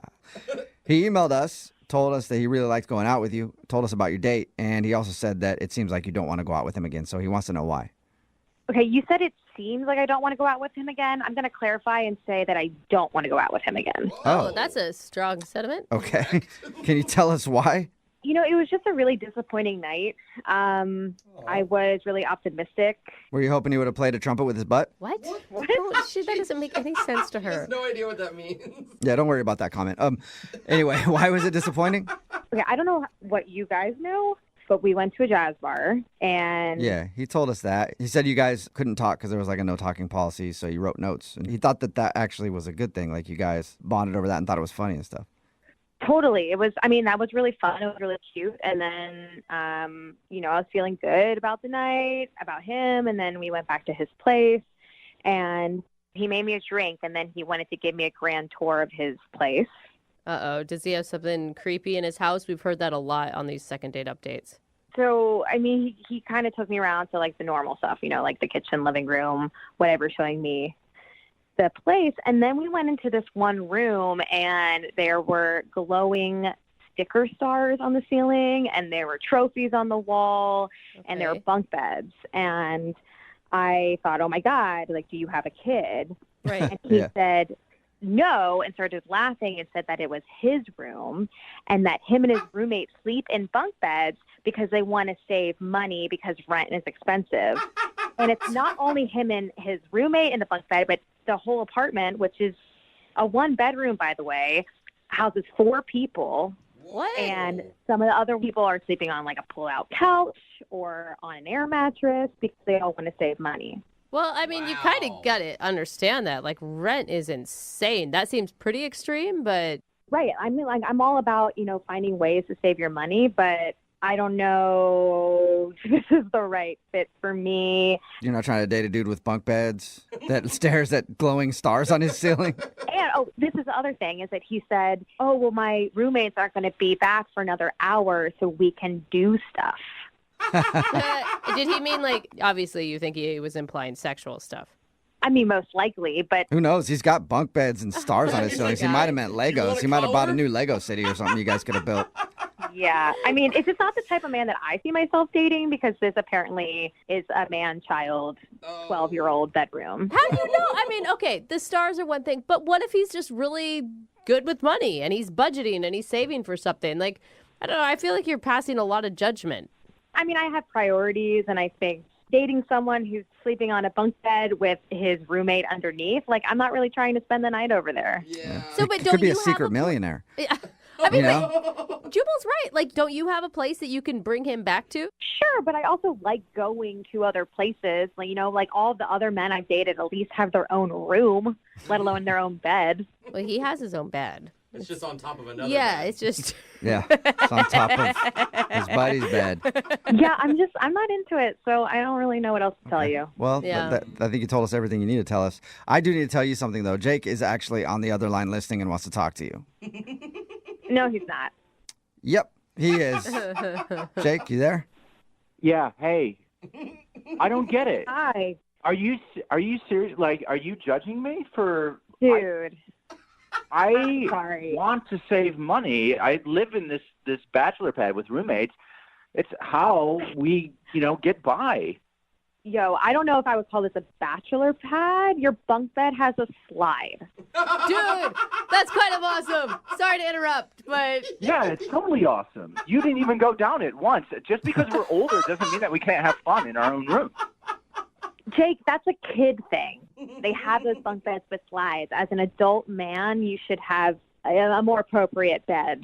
Well, I mean, if you need me to take the slide off, I totally can. It's easy. It's just plastic. Yeah, that's not what I meant. The bunk bed is a really great idea. We can stay in one room. Past girlfriends I've had actually like it because it, like, we actually have to sleep closer and cuddle. You know what I mean? And it's been really great. Yeah, cuddling with you, me, and then your roommate below us. But my roommate is a really heavy sleeper. He won't wake up for anything. Yeah. You can go up and down that slide all night long. He won't even know. God. I didn't even talk to you when I was there about the whole star thing on your ceiling. Like, what is that even for? I'm on the top bunk. It helps me read at night. What do you mean it helps you read? Yeah, it glows like for the first hour after I turn off the lights and I can go read. Those are not Wow. bright enough to read by. Nice try, though. That was a good try. Okay, so what? I think they're cool looking. Yeah, there we go. Yeah. There's the answer. I just think that I should be judged on the time that we had and the connection that we had on that night and not on just like a piece of furniture that I have. Yeah, he still saved up his allowance so you guys could go to that jazz club. Right, Kelly? I mean, you've got to understand from her point of view. I don't think it's necessarily just about the furniture. It's that, like, you're sharing a room with a dude still. Here's the thing. I've been saving a lot of money doing this. Yeah. And I have goals what to do with that money. I'm actually going to buy a condo in the next 5 years. So there you go, Kelly. Like, he's not going to permanently be living in that bunk bed. I mean, the bunk bed might go to the condo, but who knows? But, like... So, Jake, you're telling me that I should trust you because you're saving money to buy a condo that maybe you'll get in 5 years. Exactly. It's going to be a really nice condo, too. How many roommates will you have in your condo? Hopefully just one. Hopefully it's going to be you, Kelly. All right. Well, Kelly, would you like to go out on a second date with Jake? We will pay for it. And who knows, one day you could be living in a condo with Jake, with a bunk bed, with a slide. I'm going to decline this one, but thank you so much. Are you sure? Not even a second chance? There are some things that I prioritize in my dating life, and bunk beds is not one of them. Okay. I guess I don't want to go out with someone who's going to just judge me for the furniture I have in my house. Sorry, I'm judging you. And honestly, I think that the rest of the girls that you're going to meet in the rest of your life are going to judge you as well. And that's just kind of how it is. Ouch, burn. Sorry, Jake. No second date. But hey, one day you'll have that condo. And I will. Yeah, you will. And when you get that condo, ditch the bunk bed, all right? I guess note taken. Go with the race car bed for that one. It's your own bed. That's what I'm talking about. Brooke and Jubal in the morning. Text in at 78592 says, I'm 40 years old and I would love to have a slide on my bed that I can actually use. She needs to stop being so stuck up. It's Brooke and Jubal in the morning. Talking about today's second date update. If you missed it, this dude Jake wanted to call a girl named Kelly. She wasn't calling him back because apparently he has like a kid's bed. Yeah. In a kid's bedroom. Bunk bed with a slide and everything else. He tried to explain that he has 3 roommates and they sleep on bunk beds in order to save money. And he claims that he's saving to buy a condo in 5 years. Whoa. Maybe. Sounds more just like he enjoys kicking it with his friends in his place and sliding down a slide from his bunk bed and looking at the little stars that he's stuck on the ceiling. It's amazing how many people are hating on her. Yeah. Like, I know. I get it, and I defended the guy too, but I don't know that I would date a guy that was sleeping in a bunk bed. I could date a girl on a bunk bed. They did not go out again. Remember, if you want a second date update, all you have to do is email the show, and we will call the person who didn't call you back. I haven't done a lot of online dating, or any really, because let's face it, I don't need to. No, it's because you don't want to take people on actual dates. It's their second date update. I bring up the thing about online dating because Lydia's done it before. How do you decipher who you want to go out with and who you don't want to go out with, just based on reading their profile? Yeah, pretty much. I mean, I'm not an expert on it. I've not had successful dates, really. You had a boyfriend out of it. That's true. I guess that counts. But he was basically the first person that talked to me, and I was like, yep, all right, I'm in. And he was kind of a turd. So anyway, our second dater today is named Dylan. Dylan emailed us about a girl that he met online named Natalie. What's up, Dylan? Hi, guys. How are you? I'm good. How are you? Pretty good. So what did you like about Natalie's profile? Oh, just about everything, really. Oh. First off, like her pictures. Yeah. She was very gorgeous. She's, oof. Okay. That's the obvious one. What else did you like? She said she liked good listeners, and I love to listen. I think I'm a really good communicator, so that was good. All right. Oh my gosh, you are adorable. Your email says that you went on a very interesting date, but you didn't go into any more detail than that. Would you mind explaining what you mean by you went on an interesting date? Oh, sure. Okay, so in her profile, she said that she likes surprises. So I thought I would surprise her with flowers. Okay, that's good. That's a nice thing to do. Yeah, I heard chicks dig those. Yeah, they do. Yeah. Jubal. It's All right. amazing. And then we went out to do some wine tasting. Ooh. And that went well. And then afterwards, we went out to look at some homes, some houses. What? Houses? What? Are you? Slow down. You're kidding, right? Did things move that well Yeah. on the first date? This thing is going awesomely. Let's buy a house. I have a good credit score. I could probably get us approved right Were now. you, are you like in the market for a house or something? How'd that come about? Well, looking at houses and stuff like that, there's always a party or they have hors d'oeuvres and stuff like that. And I thought it would be nice to go check out all these really expensive homes. That's kind of genius.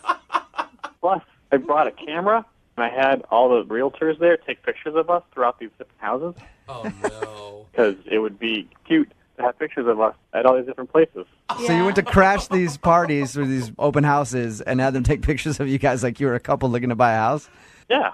No wonder she's not calling you back. Dude, that is weird. Slow down. That could be funny and fun if she was into it. There is someone for everyone, and this girl may be into something like that. Yeah, maybe. She went So to- what'd you do with the collage? Then you put it in your shrine? No, it's just sitting at my house right now. Dylan, On the pillow right next to you. Dylan, are you prepared for your lovely date to possibly make fun of you as much as Jubal is? I'm hoping that she won't make fun of me. I don't think there's a whole lot to be made fun of, but okay. You don't. Well, I'm just You didn't get a. preparing. You didn't get a vibe from her like she was upset at the end of the day at all. No, not at all. I thought she had a great time. Okay, okay. And she doesn't know anything about the collage, you guys. Come on. Dylan, is this the first time you've made a collage for a girl? Yeah, I saw online that some girls that like it, they think it's sweet. Oh, he's been reading Pinterest. Yeah, don't do that. Come All on, right. It is kind of cute. Kind of. All right, we're going to play a song, come back, and get your second date update, all right? Just hang on for about 3.5 minutes. Thanks, guys. Give you some time to tweak that collage a little better. Come on. Hold on. Moving 92.5. Brooke and Jubal in the mornings. Second date update.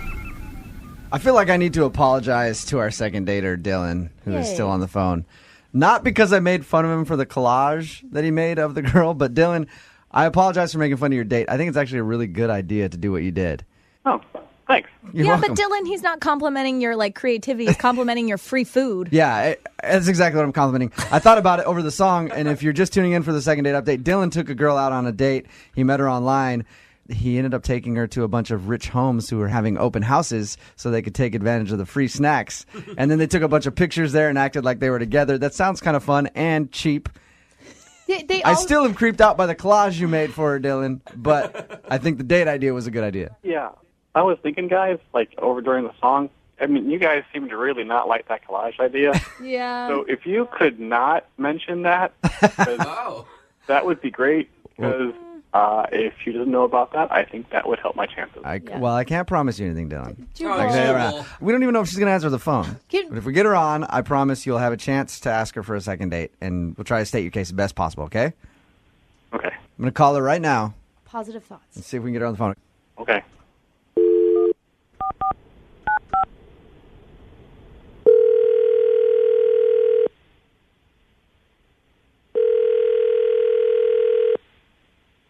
Hello, Hi, is Natalie there? this is Natalie. Hey, Natalie, how are you? This is Jubal from Brooke and Jubal in the morning. I'm moving 92.5. This is the radio station. Yep. How are you? I'm good. Why are you guys calling me? No, I just wanted to chat with you for a little while. I like you a lot. Jubal. No, I'm No, calling. seriously, what's going on? I'm calling you because we got an email about you. Okay. You remember Dylan? Mm-hmm. What'd you think of Dylan, first of all? I liked him. He's very sweet. If I had to pick one word, I would say sweet. What did you think about the date that you went on? You know, I have to say it's probably one of the most unique dates that I've ever been on. Did you like the home tours you guys did? I know you went wine tasting and then... Oh, my gosh. So he told you all about the date? Yeah. Well, I thought it was cute. It was a little different, and I thought he put in a lot of effort. Right. I don't know if you guys do any online dating, but a lot of these, it's just kind of like you go for a drink, you might have a bite to eat, and then it's like, okay, are we going to hook up or are we not going to hook up? Right. Type of thing. And I didn't get that vibe from him, which I thought was actually, he was very chivalrous, Okay. you know? I thought that was nice that he did all that extra stuff. Well, Natalie, if you liked him, why aren't you calling him back? You know, I'm actually on the fence about it. It's only been 3 days, so I've actually, been talking to my girlfriends, and Oh, it's only been 3 days? it's only been 3 days, Okay. yeah. I guess we never asked him that. Yeah, I think he called, he texted maybe once or twice, and then I think he called once or twice. Is it too much or no? A little bit, but not bad. But you said you're on the fence. What is stopping you from returning his call? There's something about him that may be, a little bit meek. You know, I tend to kind of go for a little bit more of a bad boy, and he's a little reserved, and, Natalie, what if I get you to talk to Dylan right now? well, what do you mean? Dylan, say what's up to Natalie. Hi, Natalie. Hi. Oh, this is so embarrassing.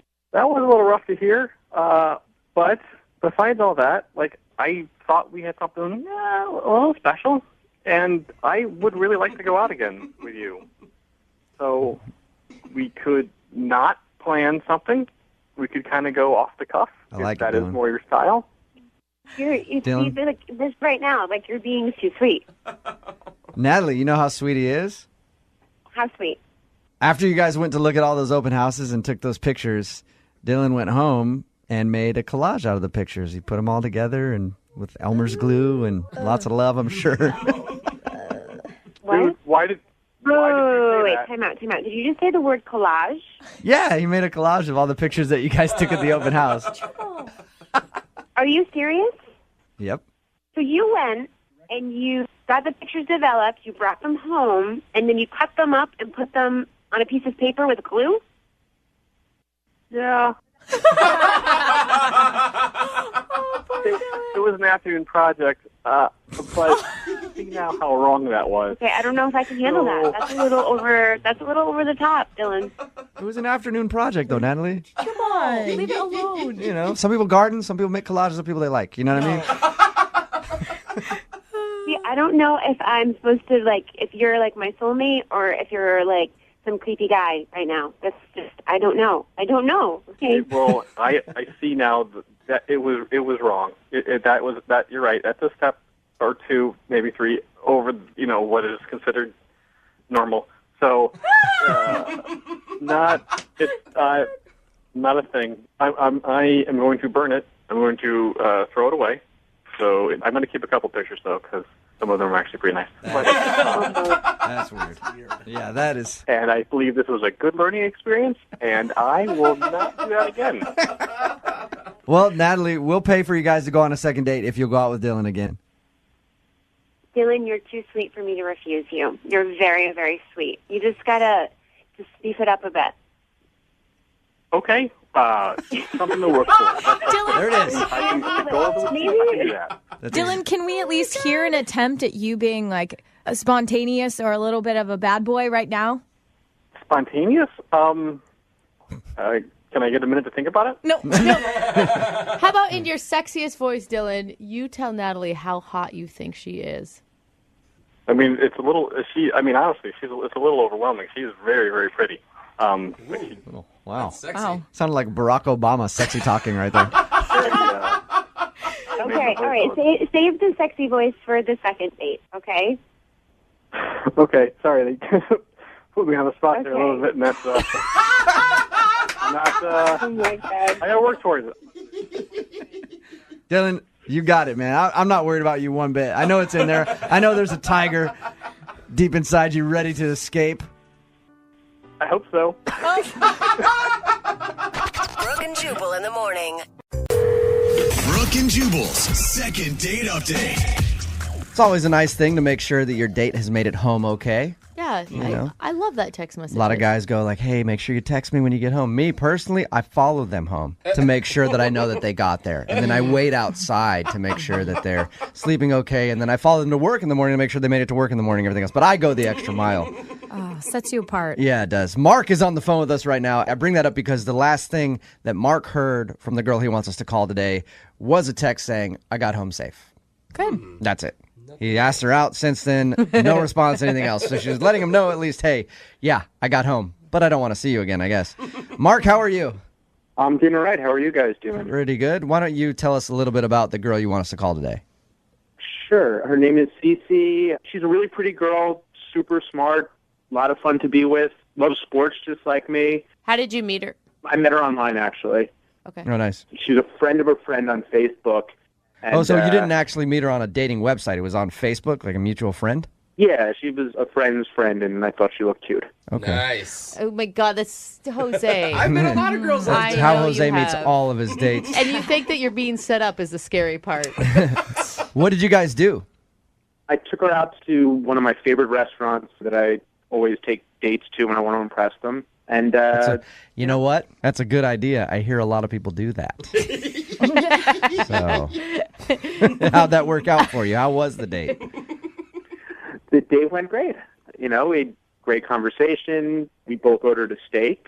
I like women who like to eat. Yeah. And, it was cool that we had the same taste. She drank a Manhattan. I thought that was cool. Nice. All right. I liked her bourbon. So what was the best part of your date? Honestly, I think the best part of my date was when she agreed to come over to my house and make out with me for a bit. Oh, Yeah. Oh, That's a good always a one. nice part of it. I agree with you on that. That's a fun little thing. And that went okay for you?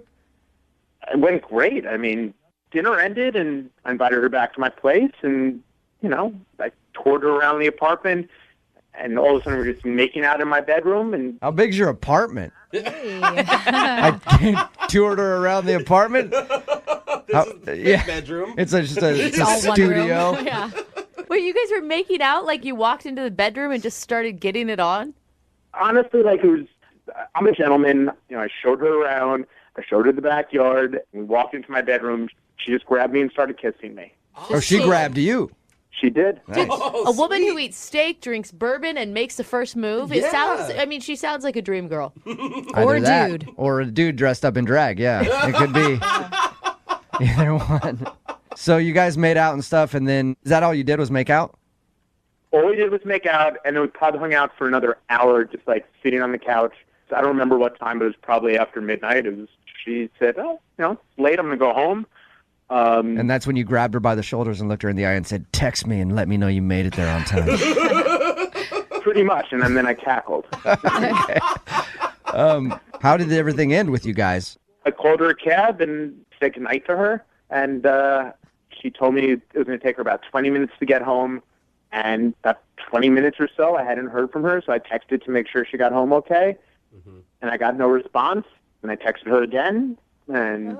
How many times did you text her to make sure that she got home okay? 6 times, and I know that 'cause I went back and counted later. But honestly, I don't know, I was concerned. I couldn't even sleep. I was just like, what happened? Is she okay? I don't know. I didn't sleep all night. I was so nervous about it. I can understand being concerned. If a girl left and she wasn't texting you back at all when you said, "Hey, text me when you get home," especially if, she just sent her away on a cab. Which is nice. Okay. But she did respond to you. She responded to me the next morning at 7 a.m. Huh. Okay. And she said, "Yep, got home fine, thanks."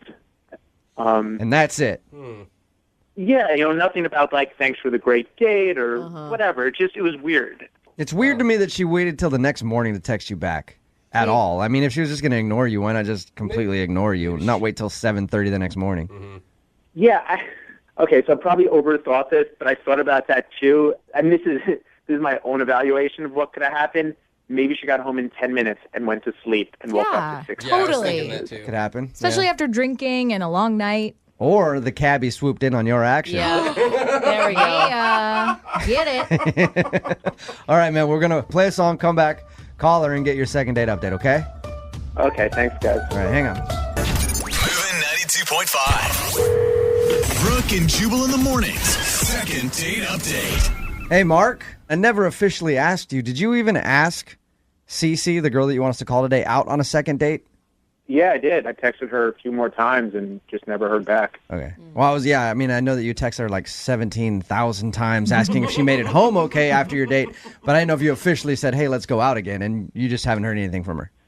No, I've not heard. And yes, the asking her out was not the same time as those other texts. Oh, okay. Maybe for the first time ever, the second date is just going to be like, "Oh, I lost your phone number." I highly doubt that. If you're just joining us for the second date update, Mark went out with this girl, Cece. They had a fun time, ended up going back to his place, making out a little bit. She left in a cab. He texted her like, "Hey, let me know you made it home okay." Didn't receive anything back until the next morning, and all he got was, "Yep, I made it home." And she won't respond to anything else. All right, man, you ready to give her a call? I am. Okay, here we go.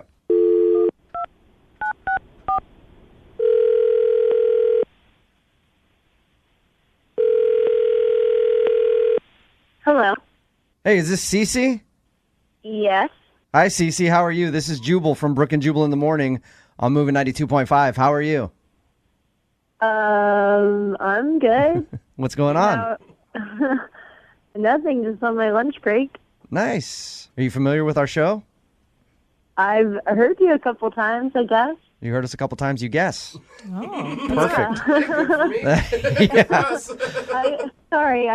Why are you guys calling? A listener emailed us and wanted us to contact you because you recently went on a date with him. Do you remember going out with Mark? Oh, my God. Mm-hmm. I'm not interested. Thanks. That's it? Jeez. You don't want to maybe talk more about why or anything else? You're just not into the guy? No, honestly, I really need to go now anyway, so. Wait. Cece, what did Mark do that was so bad that you can't even talk to us for just a second? Like I promise, we'll get you off the phone quickly if you have to go somewhere. I mean, it's just kind of a long story. Yeah, but it's a long story that everybody wants to hear. Okay, so we talked to Mark a little bit. He told us that you left his place, took a cab home, and he was texting you like, "Hey, let me know you made it home all right." And he texted you a bunch of times, finally got a response from you the next day that was like, "Yeah, I made it home." Could sort of tell that you were not exactly pumped about it, and then you won't respond to any of his other messages about going out again. Yeah. I mean, you initiated a makeout we even heard about. Mm-hmm. My God. She told you that? I know. We know a lot, Cece. We know a lot. Oh, my God. I was really hoping that maybe, you just lost your phone or you fell asleep early. This is so embarrassing. Something kind of dramatic happened afterwards. It's just, I'm just not going to be able to keep seeing him. Something dramatic happened afterward? Are you talking about him wondering where you're at and blowing your cell phone up? That's dramatic enough for me that would make me not want to. I mean, as far as the text messages, that wasn't really his issue. It was more of that I just didn't know how to answer his text messages after the incident. What? What do you mean? Like, He just said that he asked if you made it home okay. Well, I just didn't know if I could really be in communication with him anymore. What? Cece, what happened?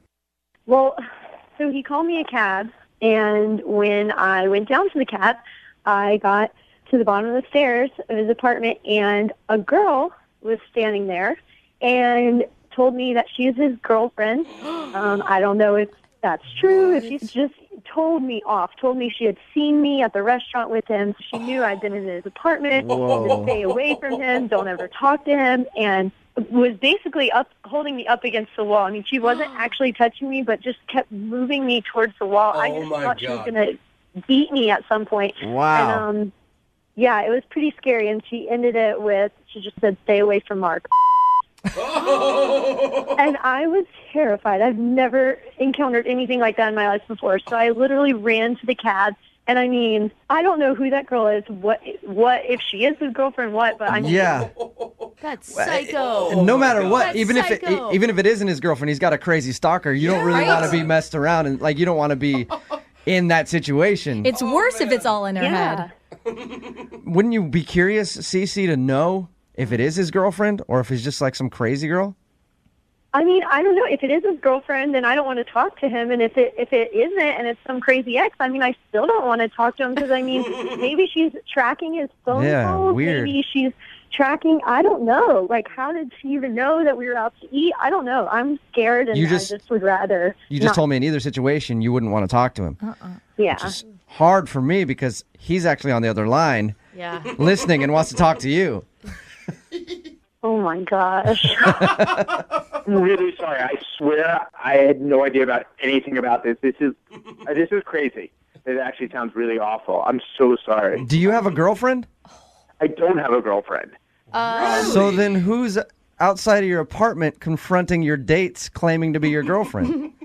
I'm sure it's this girl, Kim, that I went on a bunch of dates with and is totally crazy and has kind of cyber-stalked me, but I had no idea it was to this extent. I mean, this is, honestly, like, this is so crazy. Like, I'm so shocked by this. I mean, I was the one who was shocked. We had a pretty good night. I walked downstairs, and I'm basically attacked, verbally assaulted by some girl. I mean, I don't understand how you couldn't know. I mean, how did she follow us to see where we went to eat? How did she know? I swear, I've ended it with her at least 2 or 3 months ago. It was after just a couple of dates, and as I said, she cyber-stalks me. I know that. Like, she's left weird messages on my Facebook. I had to block her from that, but I haven't seen her in months. So how she knows that we were on the date, the fact that she told you she saw us at the restaurant, and then when she waited outside my house, like, I'm so sorry. I have to figure out what to do about this. Oh, come on. This is BS. This is such... Cece, do you believe this dude? What? What do you mean? What do you mean, what do I mean? That's not his girlfriend, and he's not just making an elaborate lie to make up the fact that it really is his girlfriend?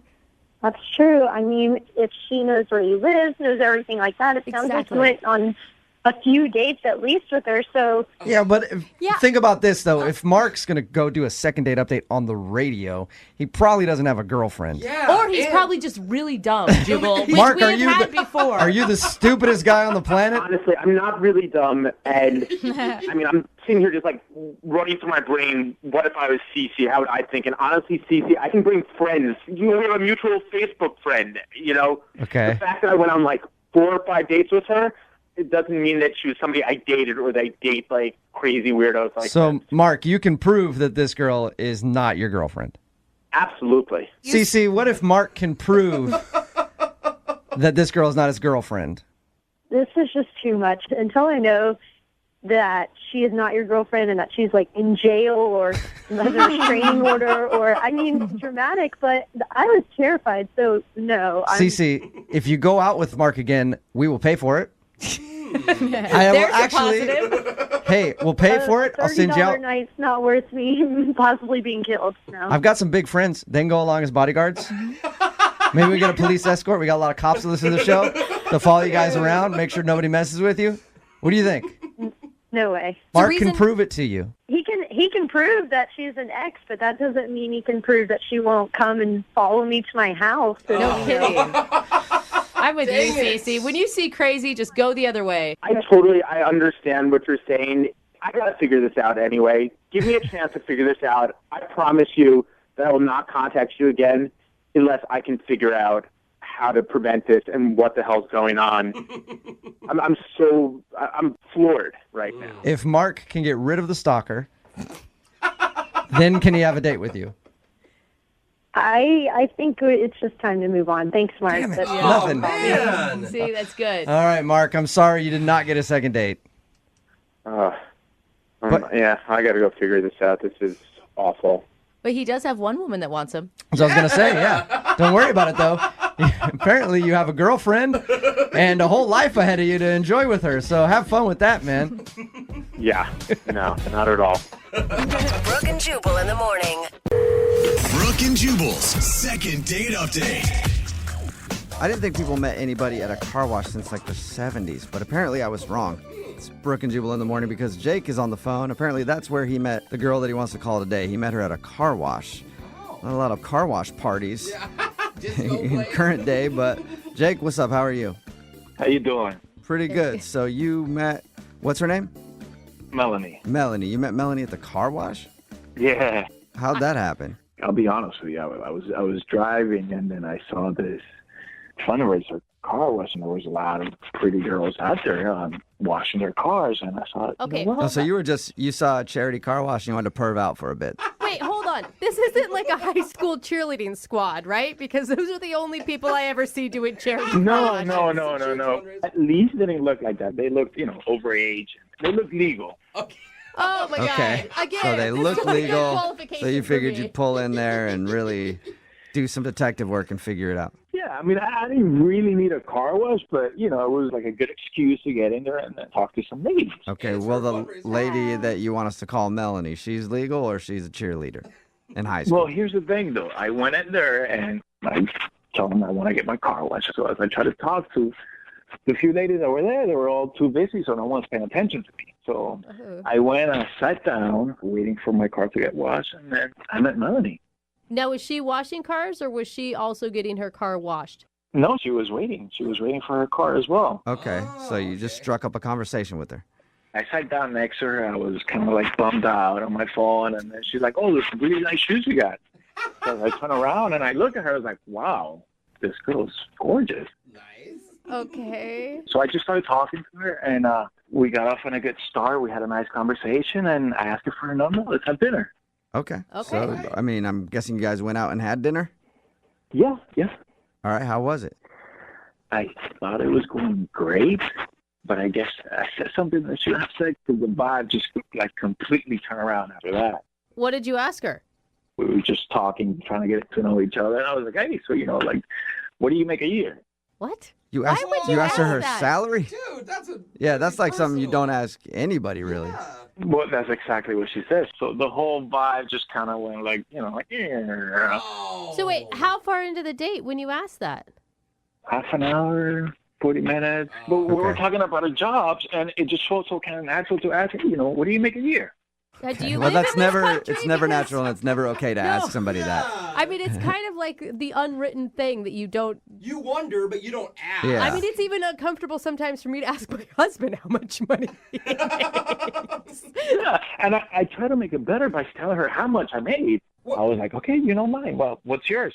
And nothing. She wouldn't say anything. She would just look at me like I was crazy. Yeah, you kind of are. I was like, come on, it was just a question. I was nervous. I didn't know what else to talk about. I just wanted to keep the conversation going. So that's the first thing I thought. All right. How are you going to continue that conversation? Either like a good for you or a let me give let me give you some tips on how to make more. Like, do you make a lot of money yourself? Like when you told her your number, is it normal? Is it impressive? Where are we at? Now you're asking, Brooke. What I mean, we're talking about it. Well, it's decent. Okay. All right. So it's just an okay salary. It's not like you're trying to be like, I'm a billionaire. Yeah, I mean, like, come on, I drive a Nissan Versa. All right. So I think that's okay then, like, because it could have come off as you being braggadocious, but like you weren't able to recover ever. I was trying, but I don't know. It just she wasn't really taking anything I was saying. So I don't know. I mean, I really think I messed it up. Well, how did you end things with her? Well, I paid for dinner. Then she gave me a kiss on the cheek. I was hoping for a little bit more, but based on my my behavior, I guess I got what I deserve. Yeah, it's a pretty rude question, man. I've been calling her, trying to text her, but I just nothing, no text, no call, no. Maybe she doesn't make enough and her cell phone bill got turned off. Her cell phone got turned off. You never know. Have you had a chance to apologize to her? No. But if you guys can help me out, I would definitely give her my best apology. Maybe I can get a second date. Okay. Well, we'll play a song and then come back and call her and get your second date update, all right? Thank you. All right, hang on. Moving 92.5. Brooke and Jubal in the mornings. Second date update. There are certain things you should never ask somebody on a first date. You probably don't want to ask about politics. You don't want to ask them if they were to suddenly go missing, would anybody look for them? Yeah, thank you. And you probably don't want to ask them how much money they make. And that's the problem that Jake made, who's on the phone for a second date update right now. He went out with a girl named Melanie. They met at a car wash, had dinner together, and he thinks that he screwed it all up because at a certain point, he asked her how much money she made. And from that point on, the date went downhill. She left. She did end up giving him a kiss on the cheek, but she hasn't talked to him since. All right, Jake, we're about to call her and find out if that is the reason. Are you ready? Let's do this. Oh, my God. That was a heavy breathing. It sounds like you're more than ready. Okay? Sounds like you actually finished.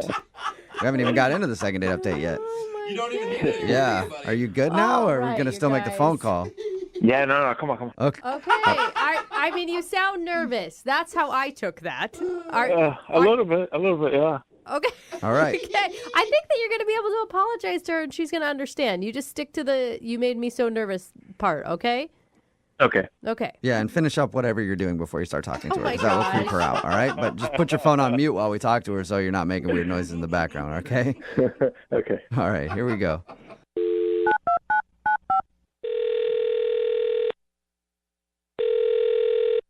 Hello? Hi, can I speak to Melanie, please? This is she. Hey, Melanie, how are you? This is Jubal from Brooke and Jubal in the morning. Okay. You don't know what that is, do you? No, what's up? Brooke and Jubal in the morning is a radio show. Well, yeah, I figured that, but who are you? What's going on? I'm Jubal from Brooke and Jubal in the morning, and we do a segment on our show called The Second Date Update. Have you ever heard of that before? No. Okay, well, I'll explain. A second date update is where if you go out on a date with somebody and then end up not calling them back after, they can email us to get you on the phone and find out what happened. And we recently got an email about you from a dude named Jake. Okay. You know Jake? Oh, yeah. Yep. Okay. So Jake told us about your date. Mm-hmm. And he also told us that you're not answering his phone calls or text messages or anything and is wondering why you're blowing him off. Am I supposed to tell you why? Would love it if you would. So would Jake. He actually wants to know the answer. This is kind of weird, but that's fine. I'll tell you. Okay. This is easy. So he told you we met at this car wash place. Yeah, he told us all about that. He thinks the reason you're not calling him back is because he asked about how much money you made. Oh. He said that was the moment everything changed. Like you went from being interested to being totally put off. Oh, okay. I don't think it was that moment, although that was a weird one as well. So what was it? So Jake seemed really nice at the car wash, but I don't know, he's really not my type. How so? Did he tell you he's originally from Spain and he just moved over here No. not too long ago? We talked to him, and I heard an accent, but we didn't ask about where he was from or anything. Okay, so he's originally from Spain, and... That sounds pretty sexy to me. Yeah. Sure, yeah, except he went on and on like almost immediately from the beginning of our date, he went on and on complaining that, like, ever since he got here, that he's like not been able to hook up with women, and he's so frustrated that American women are so uptight and they should be more. I'm not kidding you. He goes into this thing like, we need to be more free. We need to be more sexual.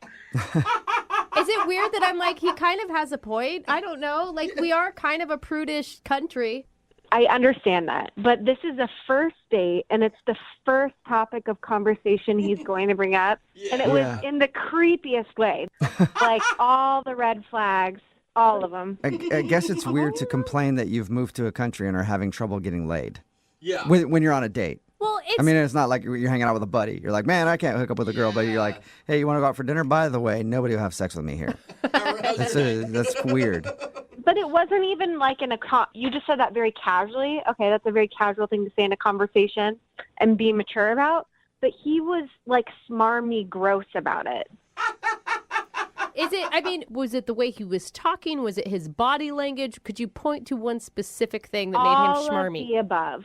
All of it. He would go into this like, it was almost like a pitch. Like, back in my home in Spain, women would throw themselves at the floor to me. Like, he was a king or something. It was so gross. I just can't even. You can't, like, chalk it up to cultural differences. I'm sure part of it is that, but like I said, there's a way to have a conversation about that without making it creepy and weird. It was weird. I wish you could have been there. I really do.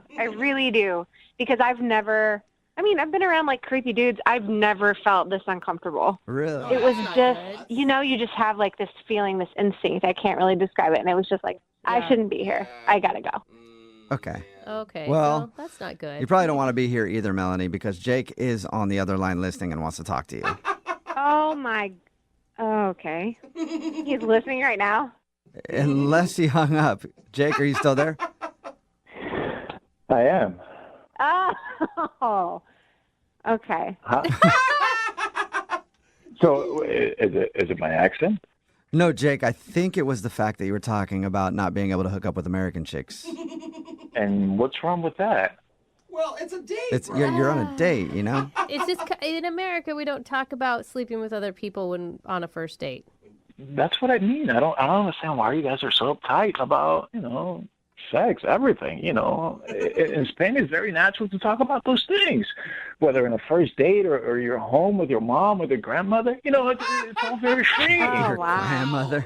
Grandma, when is the last time you had sex? I like his liberated point of view in terms of it's natural, everyone does it. Mm-hmm. But are you hearing what she said about being uncomfortable? I gotta say, I was very surprised. I was very shocked. Spain women love all that kind of talk. Melanie, please accept my apologies. I'm a very sexual person. I'm very free when it comes to that.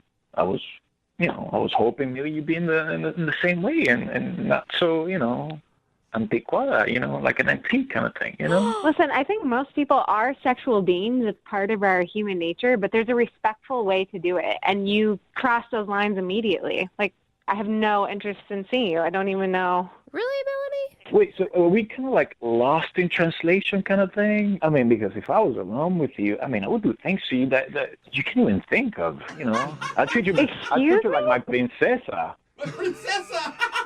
No. Did you hear what I just said? It doesn't work. It doesn't work that way. You're not being a respectful human being. Melanie, I think you're being a little too uptight. Maybe that glass of tequila will help you calm down a little bit and come out on a second date with me. Okay. If you were to give him some tips on how, if he got to redo it, what would you want him to do differently next time? Be a different person? Well, I don't know. It might be kind of tough to do. Well, you got to free yourself up. You're like in a cell. You're obstructing yourself from liberations and freedom of sex, whether it's with men or women or both at the same time or multiple. Whatever. Just get after it, huh? I was just trying to help. I'll be fine without you. Thanks. Are you sure, Melanie? Would you like to go out with Jake on a second date? We will pay for it. Absolutely not. Okay. I didn't see that coming at all. Melanie, Fine. Look, I get it. I understand.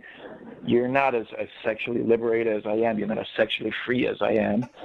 But maybe you can guide me in the right direction? Or might you have some friends that are more sexually liberated than yourself? What? Now he's going to ask to meet my friends. Guys. Well, it's a little frustrating because no one will sleep with me here.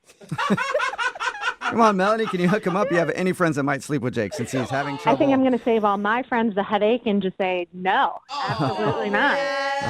Well, all right. So, Melanie, thank you for your time, Jake. I'm sorry no second date, but, we do have a lot of American women who listen to this show. Is there any last-minute plea you'd like to put out to them?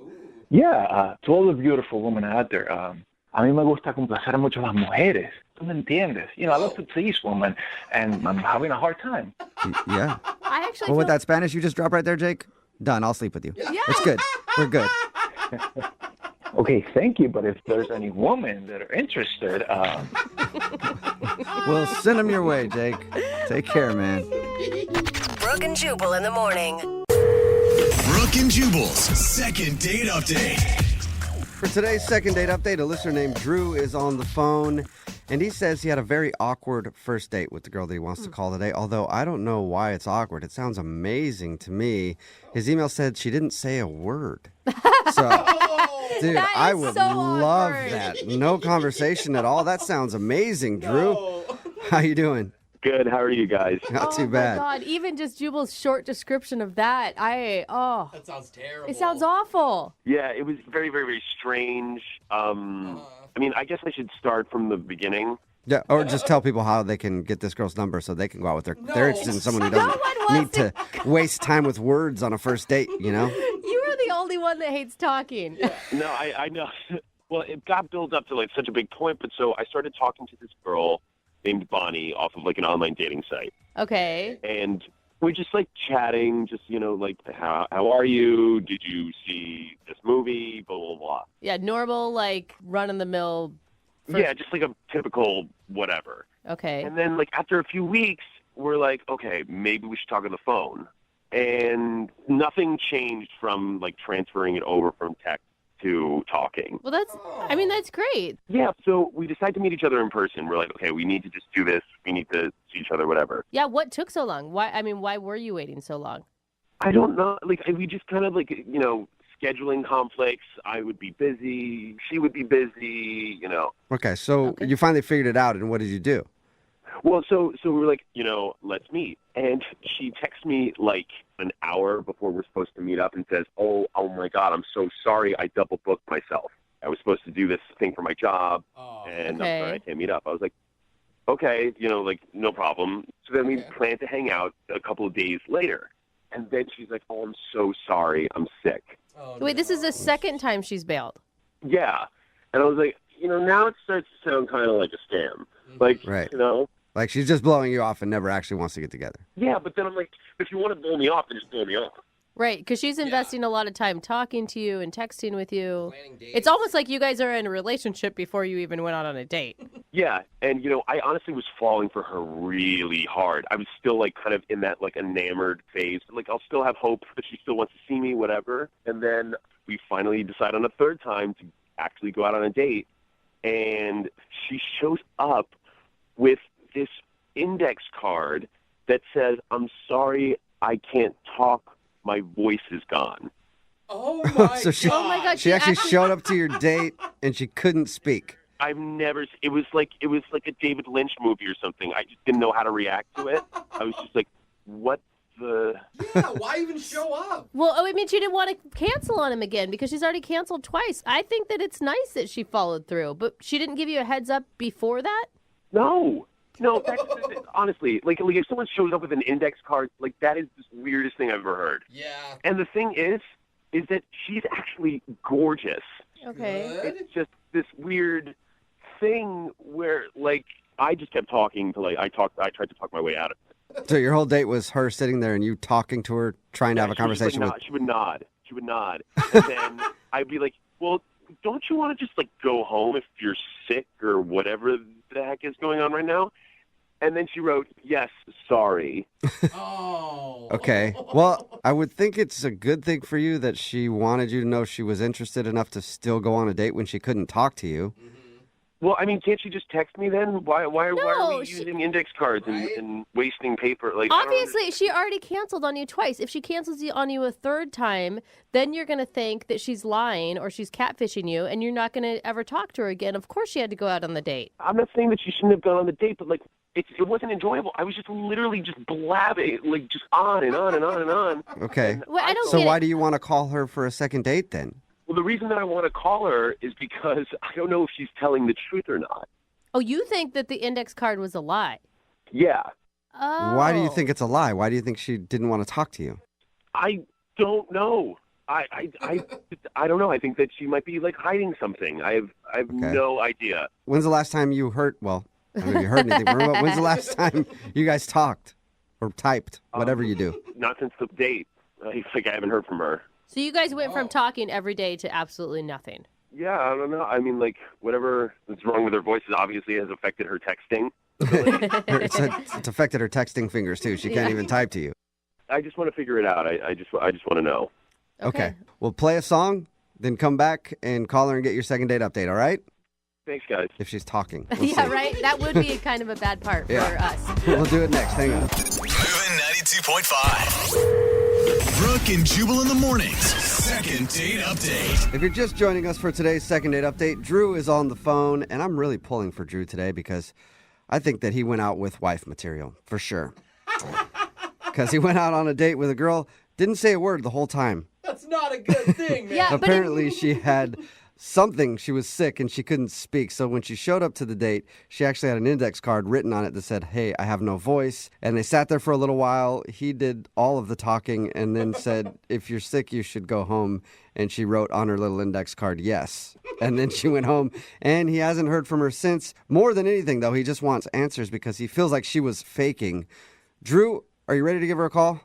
Yeah, man. I'm just worried I'm being catfished somehow. Like, How are you being catfished when you've seen her in person? You guys have talked on the phone. Like, what is the catfish? She's suddenly going to have a man voice, and now that's even being considered catfish? I don't know. Maybe her twin sister is in jail and they have different voices and she's receiving. I have no idea. You really thought into jaded, it. man. You Yeah. are super jaded. I feel like you need to take a break from internet dating. I don't know. That'd be kind of Well, I'm going to, but I need to, like, solve this case. I'm pulling for the twin sister in jail story. That would be awesome. That'd be great for the show. really Yeah. cool. Yeah, see, I just want to know. I just want to know. Okay. Okay, are you Well, going to feel bad if she was actually sick?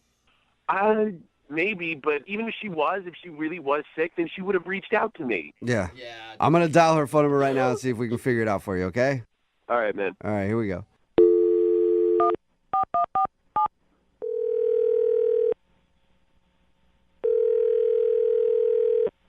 Hello, Hi, I was looking for Bonnie. this is Bonnie. Hey, Bonnie, how are you? This is Jubal from Brooke and Jubal in the Morning, the radio show.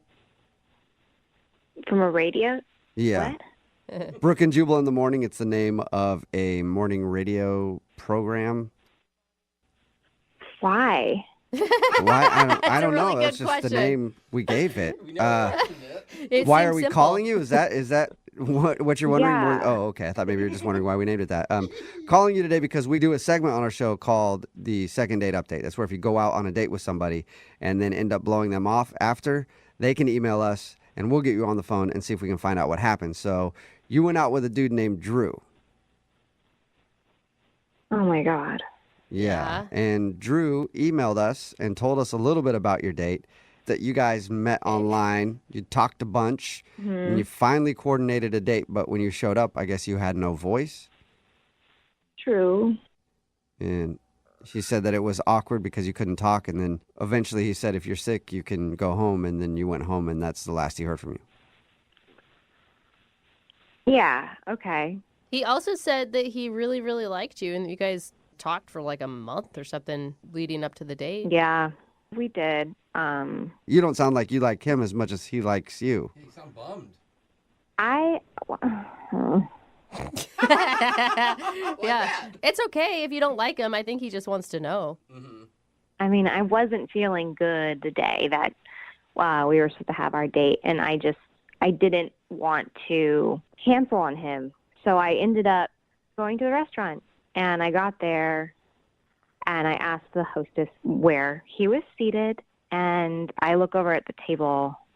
he's already there, and he looks nothing like his picture, nothing like any photos. Wait. What? So you hadn't lost your voice? Because you said you just asked the hostess. Yeah, I had not. And I was just trying to figure out what should I do. I mean, I've been talking to this guy for a month. Wait, how? So you feel like he catfished you or something? I feel like he was trying to portray himself younger than he really is. Oh, and I didn't want to, I just felt guilty for leaving. So I was just like on the fly. I just asked the hostess for a pen and paper, and I'll just say, I lost my voice. Whoa. Oh, wow. That's quick thinking. Very. No, you guys, that's ridiculous. How different could he have looked? I mean, how old are you talking?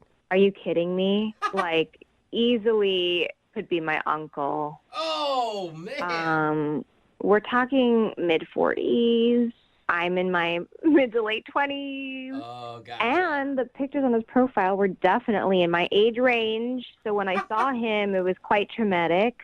I was like, this is not what I signed up for. I don't know who this guy is. And he barely looks like his photos. I could kind of tell that it was still him. Why not just cancel on him instead of sitting there acting like you can't talk? Because all the time we had spent talking already, I felt guilty. I was trying to be nice. I didn't want to stand him up. Yeah, but you don't owe anything to somebody who's lying to you. I mean, did he outright tell you that he was your age, or is it something you just assumed? We never had the conversation, but his photos make him look younger. So. Yeah. It's weird that he wouldn't ever bring that up. Like, if he knows he's using photos from 20 years ago, he's probably going to get caught. Yeah, I don't know. I didn't stay that long on the date, if that's any consolation for you. He thought you might be faking. Yeah. Not having a voice. And I guess you were faking, but he did suspect that. I mean, it is what it is. He was lying. I'm not lying. You're lying, Bonnie. Drew, you're supposed to wait. What's going on? Oh, Bonnie, that's Drew. He's actually on the other line listening and wants to talk to you, but apparently he couldn't wait until I called him into the conversation, Drew. Yeah, no, I'm sorry, guys, but like she can't say that I'm lying. I'm not lying. But how are you not lying if you put those photos that were on my profile? Yes, they were of when I was younger, but those were the best photos. I'm not gonna put like a crappy photo of myself on the thing. It doesn't make any sense. Why did you guys not tell me that he was on the line? Why did you write on a note card like a sociopath and then say you couldn't talk? If that's what it is, then just say that. I don't know why you went around this crazy... You know, Drew, I was doing you a favor, okay? I stayed. I could have left. You could have just been stood up at that restaurant like an average 45-year-old man, but I stayed. Well, I might be older, but I'm not like a Hannibal Lecter type of person that writes like a... Why couldn't you just say that? We don't know that. Drew, it is kind of weird that you brought up the whole point of how she was gorgeous in real life. Didn't you at any point think like, ooh, I better let her know that I'm significantly older than the photos that I used? Significantly. Yeah, just add it in again. Drew. Well, it does sound like you're just like fishing for younger women by tricking them online. No, I'm totally not doing that. What I'm doing is I'm taking the photos that I think best represent my personality. That's not true. I'm going to paint a photo. I'm going to paint a photo for you. If you were to walk into a restaurant, blind date, and you were going to go meet a woman. Don't interrupt me. I'm not done. Don't interrupt me. I'm not done. Okay, let's have and her you were have her supposed moment. to see a woman, and then this woman ended up being 65 years old. What would you do? What if she looked old enough to be your mother? 65 you look years old enough to be an uncle First of all, you're being mine. hyperbolic. Okay. Oh, big words. Or do you even know that? Do you know what I'm not a f***ing idiot. Yeah, I know exactly what you're talking you're about. not an idiot because you sound like a raving lunatic that would actually go to a hostess and ask for a pen and paper and then write that like, sorry, I can't talk. Are you, like, I'm the lunatic, Drew. You're the one who called me on the radio, you idiot. What else? What else do you have to do? You moron! Oh Because my God, both of you! I had called you, texted you, reached out, and you just thought you could just like do whatever the hell you want. And by the I will. greaterness of your voice, Yeah. I know that you feel like you're a very entitled person now. Drew, It's really just annoying. settle it. Drew, how old are you? How old are you, Drew? I'm not telling you. Oh, that means you are really old. Well, I sound a lot younger than you do, sweetheart. Oh, I think we have our answer here, Drew. I think you know why. I don't think we have our answer because you two sound like there's a lot of passion, and I would love to see you guys go out on a second date. Bonnie, would you like a second date with Drew? We'll pay for it. Why? Why not? Why? Don't you want an older man? Why? Why? Wait, now you're just mocking her? Yeah. He has That is exactly what I'm doing. nothing better to do. So you're actually 12, is what I'm hearing, Drew. He's older, but he's not as mature. I'm happy to do Drew a solid, and I can set him up with one of my mother's friends. Okay. Bonnie, thank you for your time. Drew, I'm sorry you didn't get your second date, but maybe update your photos online. Maybe that will help. Shut up, ass. Why don't you update your photos? So you don't look so ugly. I've tried, but there's nothing that can really help that. Maybe I can borrow your photos. Brooke and Jubal in the morning. Text in at 78592 that says that Drew sounds pretentious.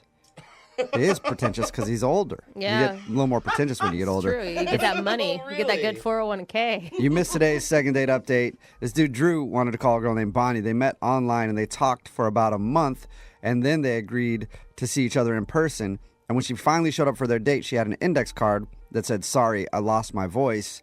And she couldn't talk, so the date was cut short. He was suspicious and thought maybe she was faking, so we called, and she admitted that she was actually faking it to get out of the date because she said he looked 20 years older than his pictures online. That was so creative on the fly. But listen, he never denied that he was 20 years older than his pictures. Yeah, he didn't want to tell us. Seems like that means he's 30 years older than his pictures to me. He just said they were good pictures of him. Uh-huh. A lot of people have good pictures from 20 years ago. Right? Yeah. So they got into a big argument about it, and no date. They did not go out for a second date. Yeah, well, she should have known when they were obviously taken on a 35mm camera. Yeah. And remember, if you want to do a second date update, all you have to do is email the show, and we will call the person who didn't call you back.